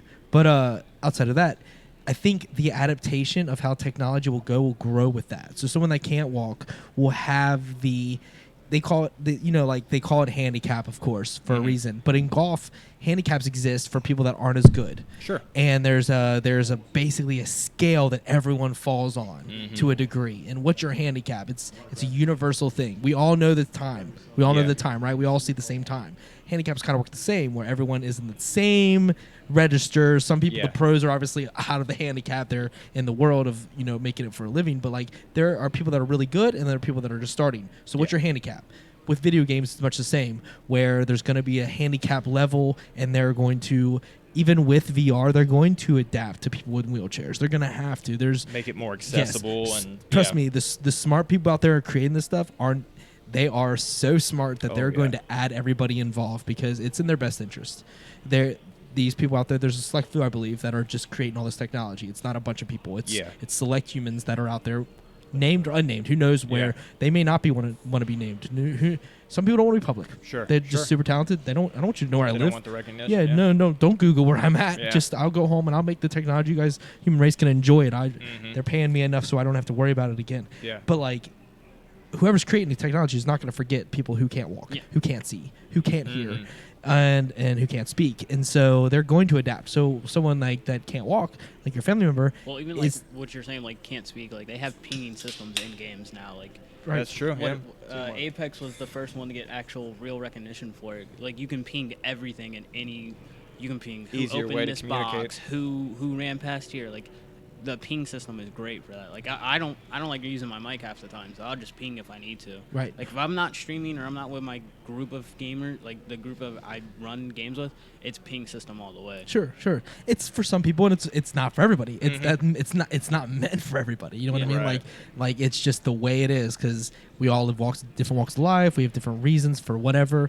And if you have disability of any sort, anything, there's an adaptation We'll find in technology. something They to be able to have you have Right. just as good of a experience as somebody that is Right. just as normal or physically able or whatever. So Yeah, it's better think for it'll get business. there. It's better for everybody. Yeah, for There's sure. no downside to it because the world is always growing. Yeah. And technology and video games are it's literally I'll come in here, I'll be working here, and I would say like 3 to 5 people at a shift are like, what's that video game thing over there? What's going on over there? And they point at Velocity, and it was before it was GameWorks. I'm like, it's video games, go play. Like, we thought it was an arcade. We're not sure what it is. We don't want to go in there because they I don't know. We're not sure. But I'm like, go check it out. Go check it out, Sure. guys. And like, because people don't necessarily jump right into, they see things, Right. they ask questions because they're comfortable here, whatever. But it's very common, and they're all ages. So Yeah. like, that is just a proof in the pudding, really. Even Like, when Absolutely. people do walk in, it's my first question is, are you guys looking to play esports or are you guys looking to play arcade games? Like, we Right. got both for a reason. You might as well enjoy the yourself. desk is what the desk for some people aren't comfortable going to the desk and asking. Some people just want to know before they go. Sure. And then there's some people that are comfortable with asking, information desk. It just comes in all waves. People are the comfort level changes, right? And they ask us because we're comfortable. We're sitting here hanging out. It's an environment that someone feels we're all just here hanging out. There's music playing. Friendly, yeah. You know what I mean? So they ask us, and we tell them what it is. But I noticed these kids are anywhere from 10 to 30, 40 years old, Right, asking the right. same question. It doesn't matter the age. That's the main thing that we kind of really wanted to like focus on as far as the space that was in there before at GameWorks. We kind of looked at what they did and what they used to have as far as their demographic, and we're fine with what they had at GameWorks, but we also kind of wanted to say, well, what about the people that are really big into esports? Or what about the people that are a little bit older that want to come in and maybe drink or just have really good food or a really good pizza? So before it was kind of more of a younger adult place as far as like children and families and everything.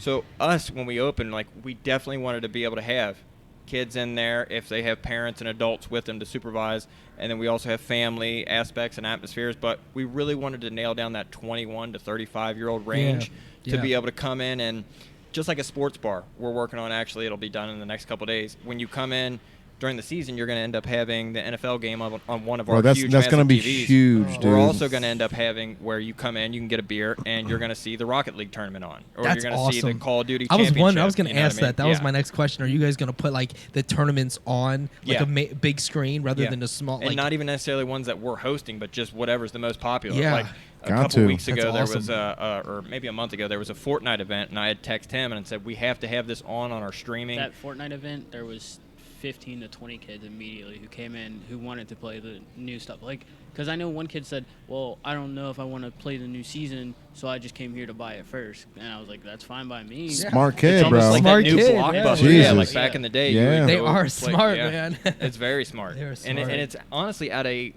I wouldn't say cheap, but it's at a very affordable price that you can come in, whether you're playing for an hour, 3 hours, or a whole day. Like, it's definitely easier than going out and trying to buy the game and then do the hassle of taking it back. It's so Hours of updates, easy. bro. I hate Yep. that, man. Yeah. And we've Literally, already, like- that's one of his jobs. He has to, every certain amount of days throughout the week, he has to go in Tuesdays and and update the Thursdays. games. Yeah. So It's a whole job. we take care of all Right. that stuff for you, Yeah. and you just come in and we root you on, and you have a good time. And you can have some bomb ass tacos Yeah. if you're a parent just letting your kid Jones out over there.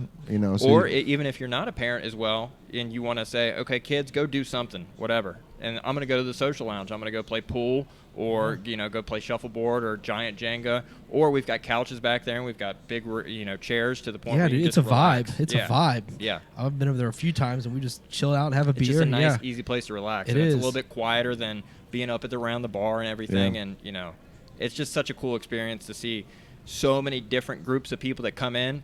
And you talk about gaming, and even if you say, oh, I don't like gaming, again, you could still come in there, and it's not like a sports bar, but we've always got sports playing on the TVs. It's that level of drive, competitiveness, welcomingness, and then when we surround everybody with people like him that make you feel included and make you feel happy and root you on, there's nothing better at the end of the day. For sure, man. So my wife's over here asking about this Valorant thing. I knew she was going to start freaking out about it, man. Yeah. So is it going to be a tournament, or is it just one of these things where, like, on a Tuesday or a Friday, you're gonna have that game available? Or so the way we're doing with the Velocity, the next, and I've got that video too. Okay, whenever you want us to play it, just let me know. If you want to play the graphic real quick, we can do that for you. That way, does that give the that'll give like the games that are upcoming and some of the prize pools, how much it is. Okay. Yeah, so this is it right here. So we can talk over this because this is a muted video here. Yeah, so this is going to be basically the different types of games. Like one day will be a fight night day, and that could be anything from Brawlhalla to Super Smash Brothers, Tekken 7. If y'all want to get whooped in Tekken, let me know. Hey, I'm sure he's going to request off on one of those days. Rocket League. And then on Thursdays, that's our Rocket League night in general, and you can sign up by going to our Discord, which is a part of the link in the description of all these videos, and then also our Instagram, Velocity Esports Inc. And then from there, you basically sign up, you get put into a bracket, and you don't have to do it from our venue. It can be all from your house. Mm-hmm. After you do that, you're going to end up playing your matches, and then it all kind of comes down just like a tournament. The winner of that tournament ends up getting whatever type of prize pool. So, for instance, like the Rocket League is $300. I believe the fighting nights are going to end up being, I think, $100 at least to start. And who knows, once we end up having 50, 60, 70, 100 people come out and do this, it's obviously going to go up from there. So you get, number one, the bragging rights to say, hey, I got 5th out of 40 people, or I took 1st out of 200 people. So she'll be able to play from home, play Valorant. And I personally don't play Valorant, so I don't know exactly. I have played Valorant. So he'll probably be able to maybe speak to how you would win, if it would be a team thing, a singles thing. Mm-hmm. But she'll be able to play from home, compete for free, and have the chance to win money, obviously, and the notoriety and the bragging rights that everybody likes in games. So would she have to log into? She would use her own right. Like, even like if you come play Valorant in our esports room right now, you have to log into your own Riot account. So she'll get all her skins and stuff like that. Okay. It's just playing on her own account. I would say it's cool playing online and being at home, but like if you're doing a competition, it's better to like go and look at you, bro. You went from the first time he was like, I was intimidated by going to the Mortal Kombat tournament. Now you're like, that's how you have to do it, bro. Dude, right? You have to do it like that. One of the last competitions I did, my best friend, he went with me because he knows I'm really good at it. And I'm sitting there, and this kid's across from me. He kills me the first round, and he gets up and he stands up. You're fucking ass. And I just kind of look at him. And my roommate. Your friend said that? No, the kid I was the playing kid. against, Oh, he killed me shit. the first round. And my roommate goes, don't say anything. I know how you get. Keep it quiet. So I cleaned him. I like flawlessed him the second round. And I like kind of look at him.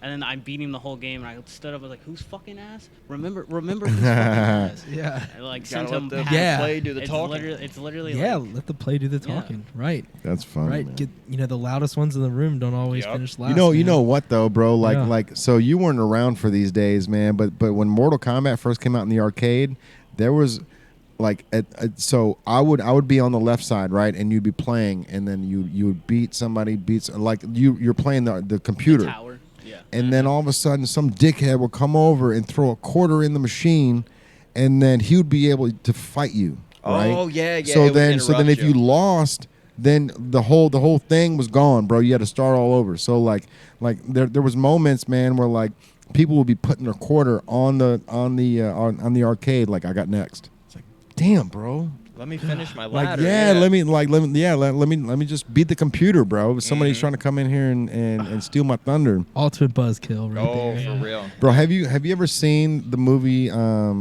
Donkey Kong, The Fistful of Quarters? No. No. homework assignment for both of you, bro.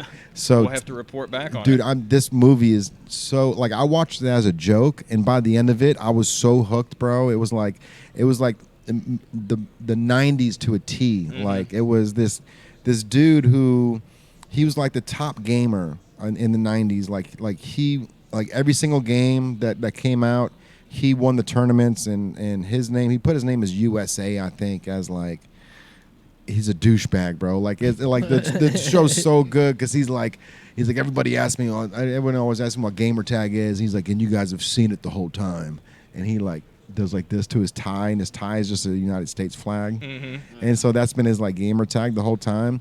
But anyway, so this dude's like this badass gamer, right? Who's like got the record on Donkey Kong and like all these other games.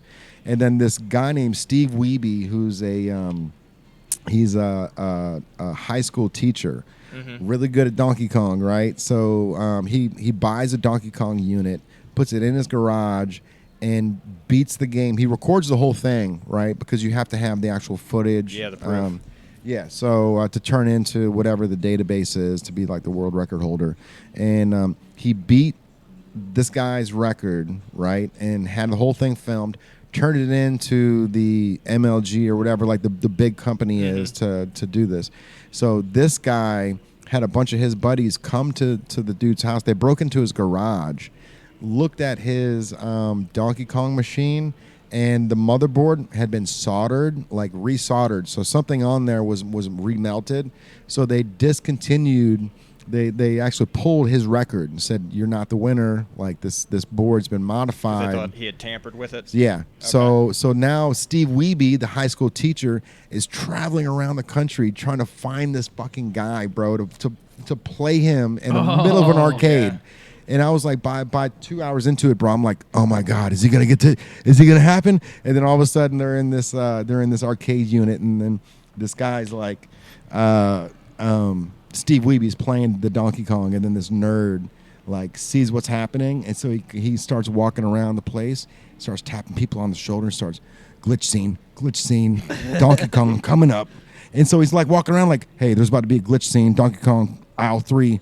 And so all these people start walking around because apparently at the very end of Donkey Kong, like there's a glitch where once you beat the game, it ends up glitching where your numbers are like flickering or something. Okay. But Steve Wiebe was he was just out trying to find this dude. Like, look, I'll beat you right here. Blood, yeah. Like, yeah, bro. Like, I'll come. Like meet me down at Velocity. I'll beat you right here. Right. Type stuff, bro. Like that movie was so good, man. I swear, it was just some high school teacher that What's it called? Donkey Kong and a fistful of quarters. Fistful of quarters. Yeah, bro. That's definitely a homework assignment. We'll have to report back on it. It's incredible, dude. It's such a good movie, man. Because it's like the nostalgia of like everything that you guys are going through, man. Like, and then this guy, like, it was like the highlight of the '90s or the like late '80s, where like, you know, this dude was just traveling around, just winning these tournaments, and like, you know.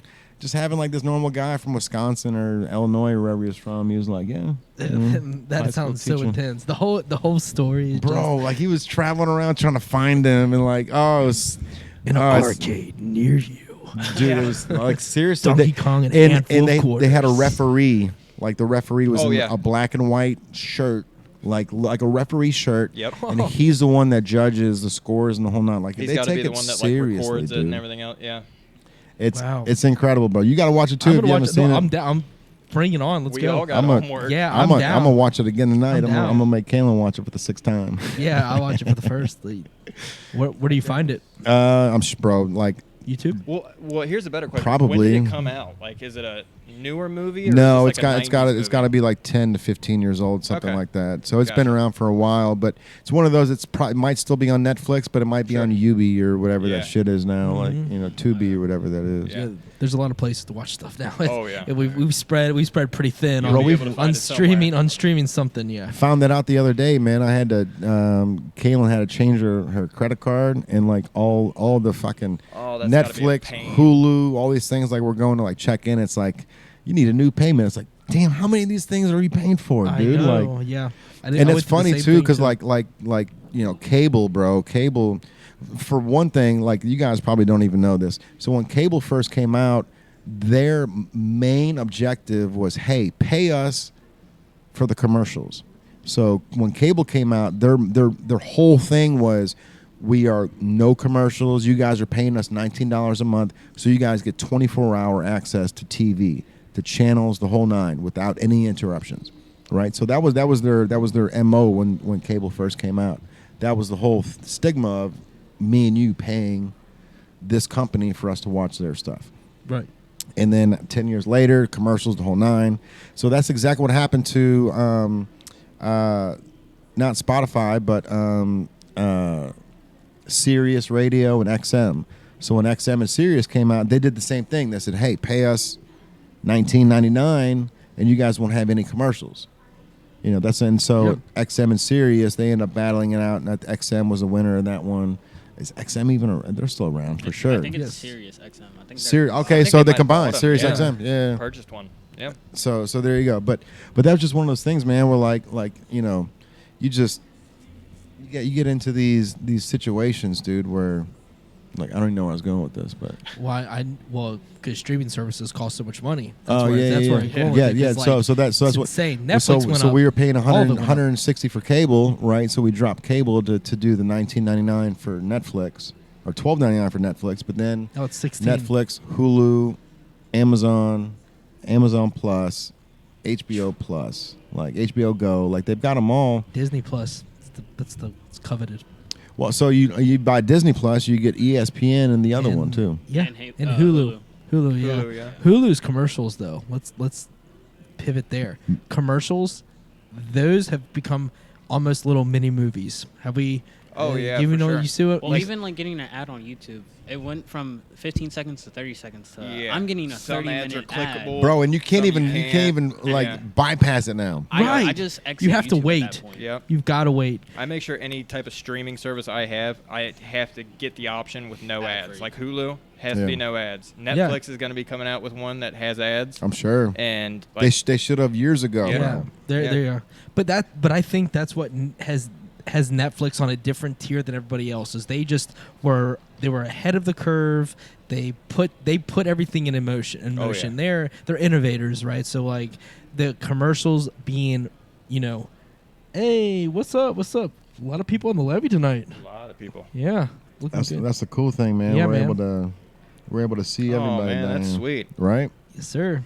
Kurt in the building. What's going on, Kurt? What's up, Kurt? Don't mind that smoke in front of his face. What's up, y'all? Yes, That's the MVP right hey, there. Kurt, what you up to these days? What you watching? What's going on?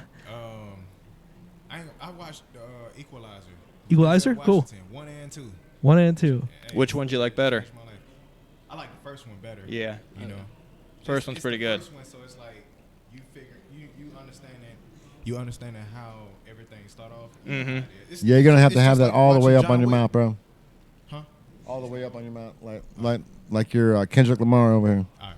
Yeah, rap into it, bro. So I watched the Equalizer 1 and 2. It's the same. Like if you watch John Wick. Oh yeah. You know the first one. You know it's just crazy, starting the man. story, bro. Yeah. He had a Mustang. Some dudes wanted his Mustang. He wasn't willing to sell it. They tried to steal it. They killed his dog. And it was over from there. He assassin. That set the stage. So he just went crazy with it, and I'm just like, what? And you know how it is. The sequel. It's hard to like capture that magic and then also always, expand bro. upon it. So Yeah. like, most of the That's time, even with, like, the sequels aren't as good as the first one because they got to do something different, but like.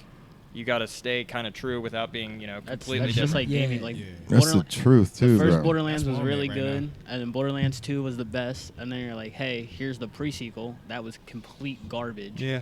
And then they like. I hate pre-sequels, bro. When they try to do some bullshit like that, like Dumb and Dumber, like a prequel to that. Mm-hmm. Yeah, it's literally. Like Just you were trying just to saying, capture like you were lightning just in a saying, Except bottle. the first game's Hobbit. always The best. Hobbit really covered some Lord of the Rings stuff that we needed.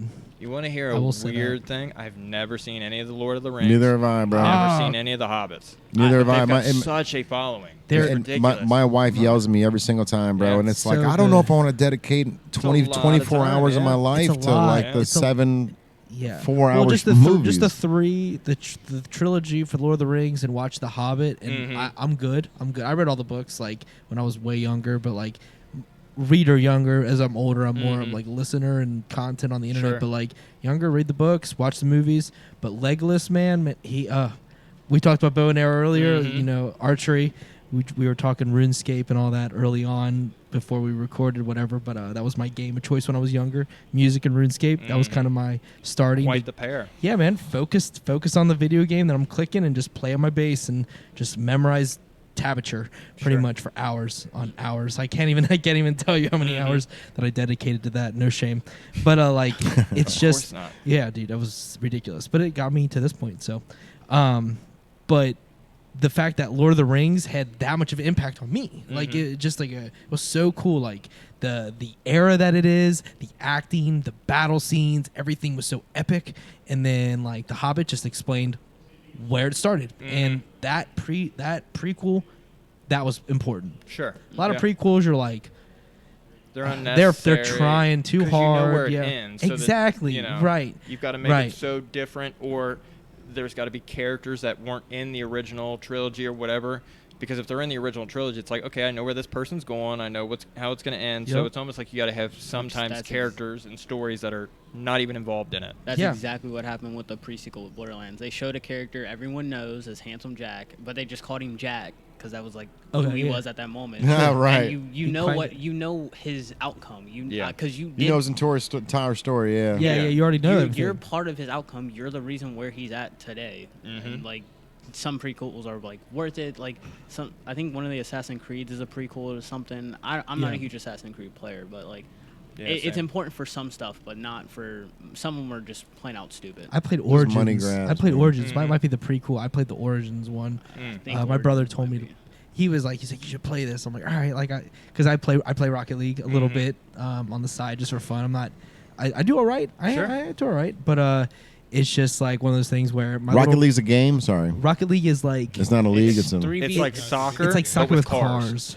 Oh, okay. So it's like with a soccer ball or something. Yeah. It's like if the cars, like instead of the movie Cars, instead of racing, they were playing soccer. Yeah. Oh, okay. Yeah, it's fun. It's a good time. Landon wants to play it, so like. Because I have a 16-year-old brother, so like he's like in the heart of video games of all. But he's athlete. He's a diver. He does art. This kid is like ridiculous, but like he does all these things. But he also plays some video games, like any 16-year-old does. Stress relief. Yep, exactly. He's good at what he does, and he's like, you should play. I'm like, you should play this and this. I'm like, I still play RuneScape to this day. Like it's on mobile. Like it's cool. It's something that you can do. I did it through when I was having my child.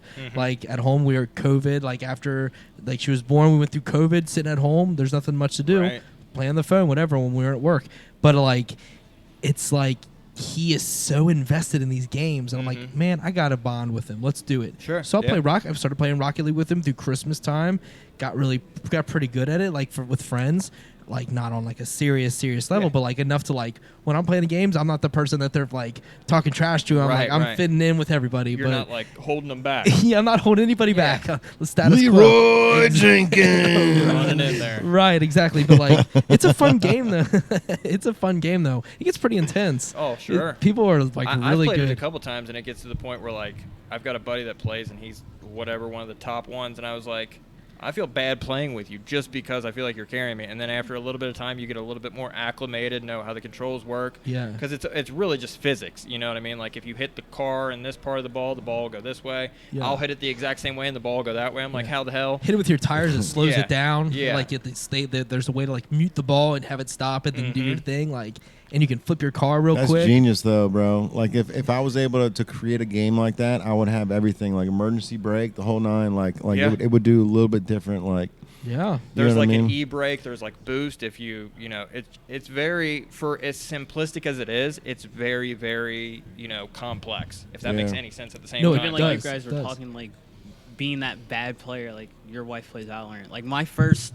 I think 8 or so matches. I was like, "Hey, just to let you guys know, I'm very new." And like, right, I'm very new. I'm very new. And the dude like immediately got on. Like he was like, "Shut the fuck up, you little bitch." I was like, "Damn, bro." They don't even care. They don't even care. Yeah, bro. I was like, I just need some help. Like, what do I do? And he was like, "Just pick a gun, have fun." I was like, "Thank you." Have fun. That's really what it's about. Immediately. Right. Yeah. If you're not having a good time, bro, switch games. Yeah. if you're struggle busting, man, if you're anyone that's listening, if you're struggle busting and it's not a good time, just switch a game, go do something else, come back to it, try again, practice mode. Tutorials exist. Take advantage. At the end of the day, like if and I thought, like, I didn't obviously think of this, but somebody had said something. I was like, yeah, that makes perfect sense. Like, if you want to quit something because you're mad or something like that, like that's not good enough. You should want to quit something or no longer do it if you're bored or it doesn't entertain you. Right. Yeah. But if you want to quit something because you're not good enough at it or whatever, like, you got to stick it out. You got to push through. You got to get better. You got to persevere. There are but so like, many games I'm I also dropped not going to for go that out there and try to play ping pong because I'm not good at ping pong. You know what I mean? It just doesn't. It doesn't, correlate to me. I love me some ping pong. I'm sure you might be able to teach me. Who knows? You know? Yeah, I'm not good at it, man. Like pickleball was something I learned right when I moved here from Chicago, and I was like, "What the it's pickleball, dude?" And it's like, it's basically, imagine being a foot tall and standing on the ping pong table. Oh, That's pickleball right there. Never even heard of it. No, So I've it's- heard of it, but like I don't. It's crazy how Homework popular. assignment number 2. It's getting crazy popular right now, man. Like in New York City, they're like it's taking on an entire league of its own. Where like people like Gary Vee just bought his own pickleball team. Oh wow. And like I just saw a video the other day where like mom and like your mom and dad, bro, like 50, 40, 45, 50 years old, like at home arguing over the pickleball tournament. And like dad's got a knee brace on and mom's over there sitting on the couch and they're just arguing over the pickleball moves they did that day. Bro, Yeah. but it's like it's so crazy because like pickleball is like something that's not.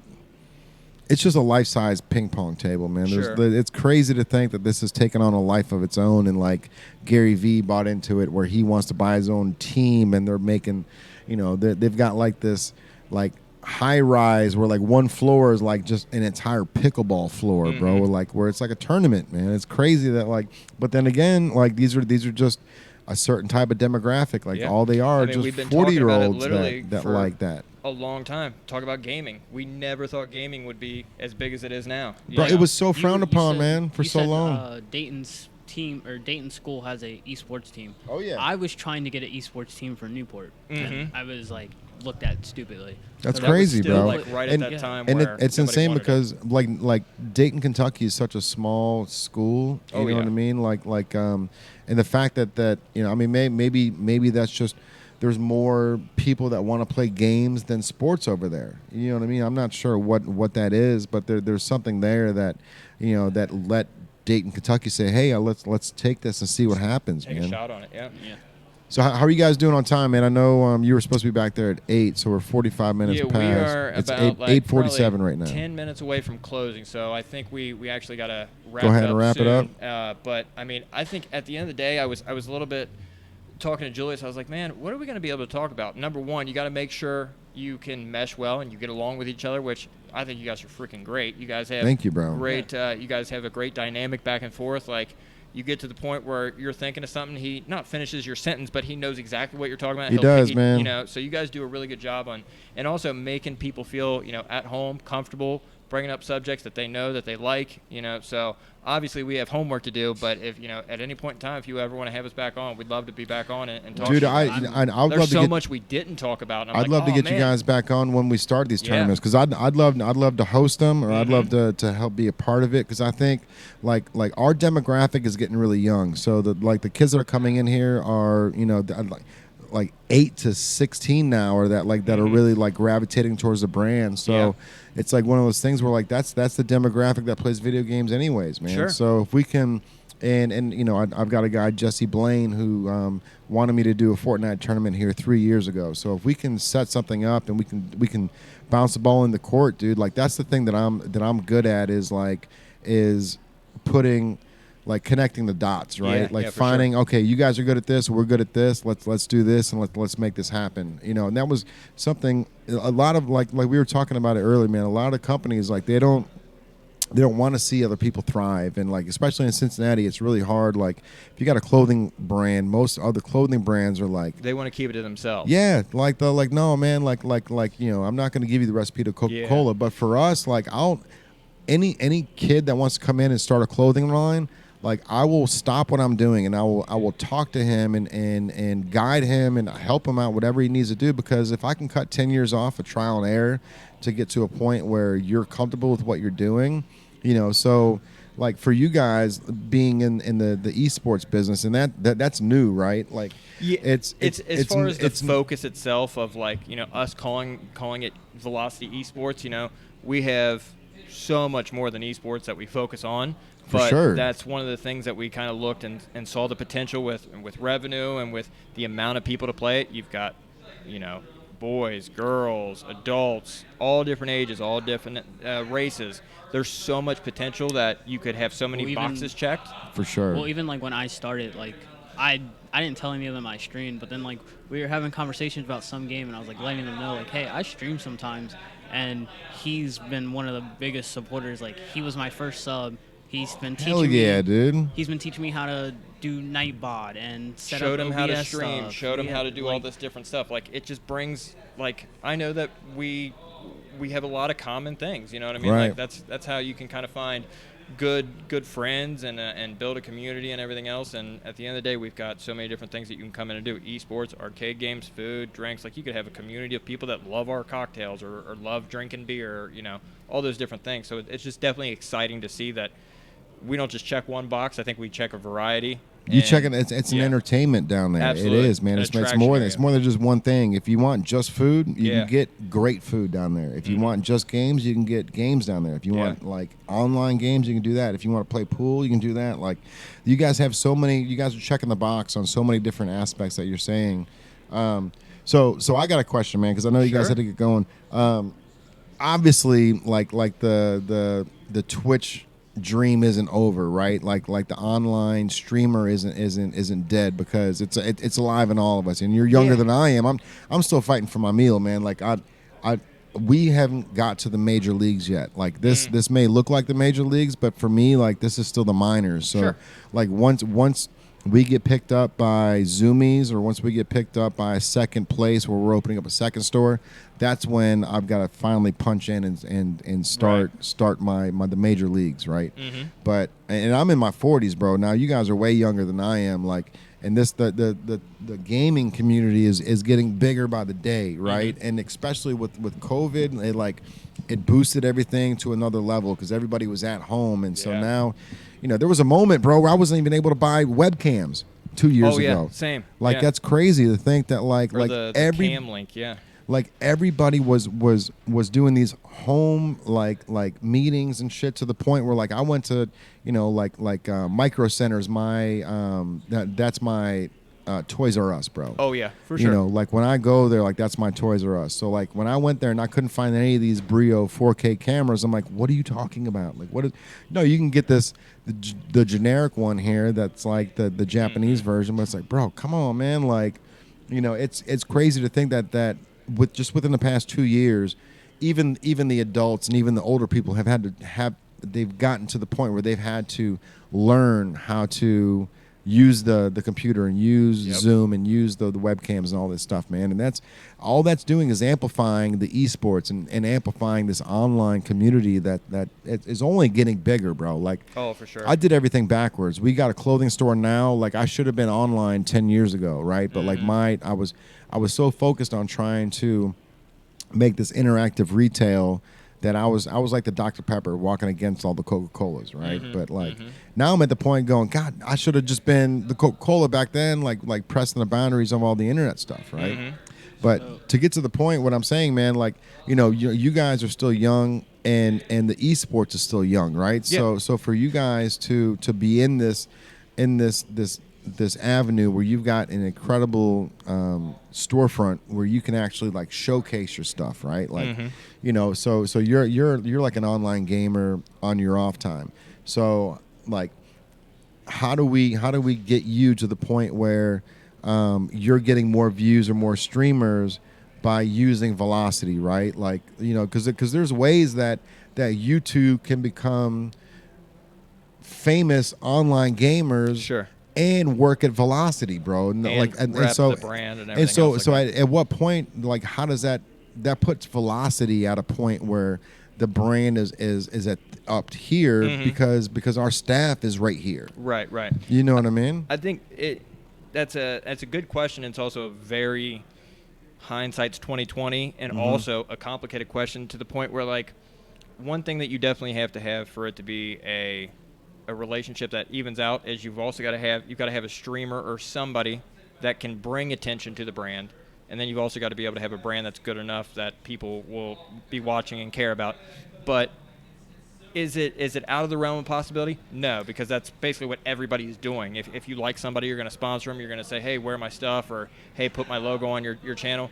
I think right now it's going to come down to we want to know how to run, and we want to know how to run fast. Yeah. And we don't want to try to skip in the middle of running, if that analogy makes any sense. 100%, so bro. Basically, we want to try to get this online tournaments, having tournaments in our store, getting all of our games updated, getting all of our our state-of-the-art PC rigs. We want to upgrade all that stuff first, and then who knows? Maybe over time we have a streamer that comes in that gets 3,000 to 4,000 to 5,000 viewers. And they say, I think that's going to happen regardless. If you guys just keep punching away at the clock and keep doing these Valorant tournaments and Fortnite tournaments, we get kids in here all the time that you don't know. Like the one kid will come in and he's like, "Oh, this is a nice podcast. How many viewers do you have?" I'm like, "Oh, well, bro, we go live on 5 different social medias, then we upload it to 6 other platforms." And he's like, I've got 80,000 followers on TikTok. And it's like, that's like a whole nother issue with the world.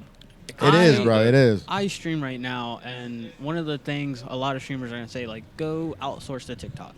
Go outsource to YouTube. Because Twitch is whatever algorithm, it doesn't always put newer people up there. Twitch is not a very easily engageable, friendly. It's not like YouTube. It's saturated for sure. Yeah. Yeah. So even I just made my first clip ever. With the help of him, the help of Max, one of our coworkers, I made my first clip, and I'm very proud of my clip. But I uploaded it to TikTok. So, I haven't checked my TikTok since I uploaded it. Right. Who knows? That could have got me 10 more viewers. That could have got me 2 more viewers. Either way. 10,000 viewers, but the way TikTok's going, you never know. Even still, I'm still going to stream. I'm doing this for fun. It's not like I'm doing it for... Right. I'm doing it because I enjoy gaming, and if I have a tip for someone else with that, who plays the same character I play, or if they don't play the same character, I'm just teaching people how to do something I love to do. For sure, bro. And at the end of the day, you have to do it because you have a passion, not because you want recognition. Always. You know what I mean? Oh, yeah. That's when you're going to weed out somebody that's in it or they're not in it, And I think they're few and far between. There's more people that want the recognition than want the passion. Mm-hmm. So you'll find it real soon when you start to know somebody or talk to somebody and they're always talking about numbers and this and that. Yeah, sure, that's important. And we care about numbers just like you care about numbers of if you're up 10% this week in sales or if this month was a loss. But at the end of the month, it always levels out, bro. It has to. Otherwise, it's going to be a miserable business and a miserable time. And that's the one thing, man. Like when I start worrying about the day to day, it ends up messing up the week. And that was one of the things. It's and I'm the worst at it because every single day I'm this Tuesday was worse than last Tuesday, so we got to figure out why, and we got to make this Tuesday better. But like I said, at the end of the month, it all ends up leveling out, and it all ends up the less I worry about it, the further it's gonna go, because the stress from the day to day doesn't make sense because it's only consuming my time. Right. And if I can sit here and if I can just entertain the people that come in and make sure that I'm shaking hands and saying, hey, welcome to Velocity, if you need anything, good shot, whatever it is, man, like those moments are going to end up taking the brand a lot further than you realize. Yeah. So having a staff with you two involved is huge, because, the owner of Velocity, he can only do so much. He can only put so much in, and he can only sit here and say, this is my baby. But then I've got all of my kids running it, right? So I've got these it doesn't matter how good Native is. If Tyrell and Andrew don't like where they're at, this thing's gonna sink. Yeah. Right. So like to have you guys as part of the team is huge, bro, because you guys are the faces of it, and you guys also know like you guys are in the day to day. You're in the smoke because you guys do this the esports, and you guys been a part of it the whole time, man. Yeah. You guys need to keep plugging away at the clock and making sure that you guys are getting your due diligence of being an online gamer, because like I said, man, just because you guys are running this store here doesn't mean that the passion subside. As Velocity gets bigger, you guys should get bigger, and you guys should keep recording your content.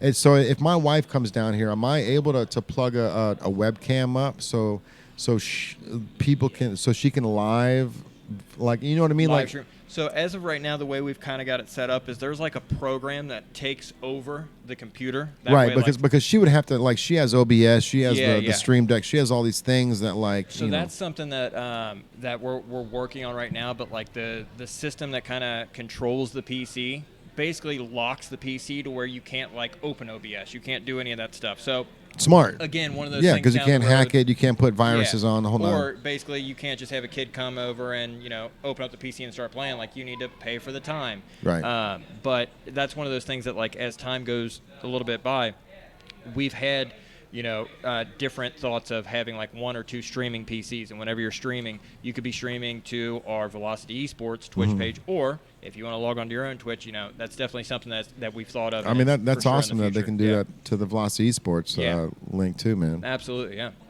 I think at the end of the day, there's so many things that we have thought about and we can improve on and we can do better. But like the things like starting these tournaments and kind of getting everybody aware that we're here and what we have and just spreading the word. You guys have a fantastic outreach in general and what you guys do, and we appreciate coming on here and we appreciate talking and having a genuine conversation. At the end of the day, it comes down to, like, are you able to talk to somebody, and are you able to relate, and are you able to have the same type of passion? And you guys have made us feel really welcome in general. I was, what was it, like 3 weeks into working there, and they're like, hey, you want to go on a podcast for us? And I was like, huh? And that's, bro, I literally asked, I was like, me? You guys want me to go on there? I was like, yeah, I can do that. Well, so that shows that you're a character, bro. Like, you might not realize that you shine yet, because you may be too, like, you're again like in the dust or in the middle of it, but he saw something, Tom saw something, the owner saw something, and you in particular to say, hey, like, because I mean, the owner of Velocity has no idea what's like what can happen right now, right? Like he could put 2 people on right now that could be a complete disaster, but he's got faith in the both of you, and you guys did due diligence to the brand, man. So, like, kudos to you guys for being as young and as focused as you guys are, because the esports is the future of the shit, man. For sure. And you can't ignore things like that. Like, what's crazy, bro? The printing press. So my dad was a big printer. He's a world-renowned printer. Was a world-renowned printer. He passed away.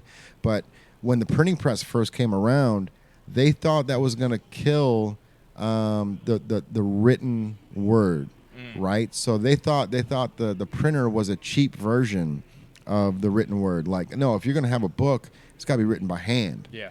Right? And that's just whenever something comes along that presses the boundaries of the normality, like in esports, you've got to either take it and embrace it, or you got to figure out what it's doing. Because if you sit there and ignore it, it's just gonna keep walking up those stairs, bro. And before you know it, esports is gonna be up here, and then you're gonna be down here going, man, I should have did an esports team 10 years ago when they were talking about that stuff. Yeah. You know what I mean? So the fact that you guys are they're hiring the right staff. They got you guys that already, like, you're already in the Twitch business. You guys are already in like you guys already have your own accounts. Like, you guys like iBrink, and what was yours, bro? Codename _Nugget. Codename Nugget, bro. Like that's so fly. Nugget. Yeah, Codename _Nugget. Where did that come from? Let's get the origin story. His nickname's Nugget. They actually have to close the store at 9, so they have to get going. But yeah, my origin,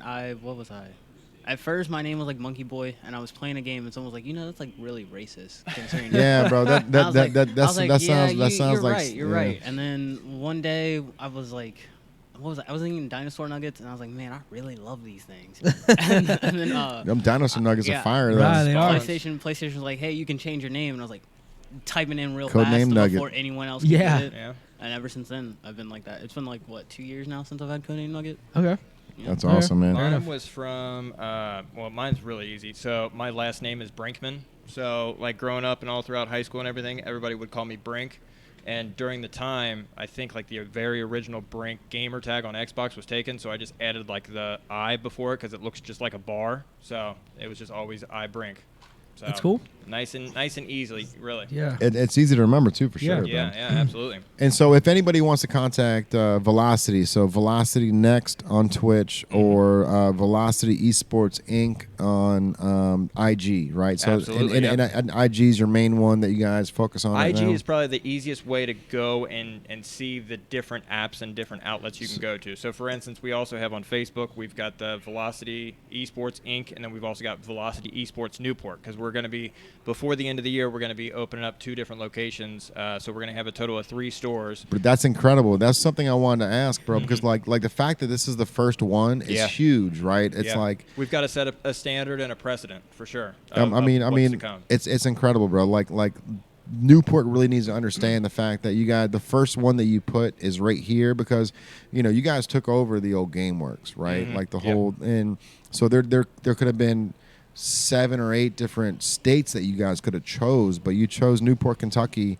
to drop the first Velocity Esports at, and this is like, this thing has to be the precedent, like you said, to knock Set the the other bar. 3, 4, 5, 6 out of the park. Las Vegas is going to be the next one that open, or I'm sorry, Las Vegas. I thought I said Los Angeles. Las Vegas, and then there's going to be one in Chicago as well.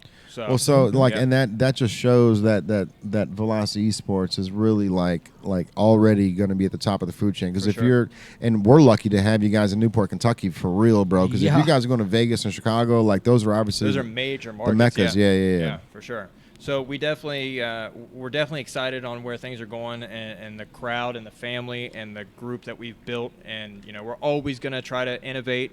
Obviously, if we don't, we're not doing our jobs. Like, for sure. Same thing with you. Like, getting a different T-shirt design. If you don't, think of a better one, then you're not. Shit, I'm in creative. here painting every day, There bro. you go, I'm in throwing up new TVs once a week, trying to literally. we are. This store is progressing at a very fast pace. Yeah, bro. We move quick. You know what I mean? Yeah. Like it's important because we're trying to be forward thinkers. You know what I mean, on our own right. So with that being said, we have to throw some stuff at the wall and see if it sticks at the end of the day. And not everything's gonna stick. It's not everything going to stick, but when it does stick, stick, man, you're here for the wins. Oh, the wins sure. feel great, man. It's a good feeling. Yeah.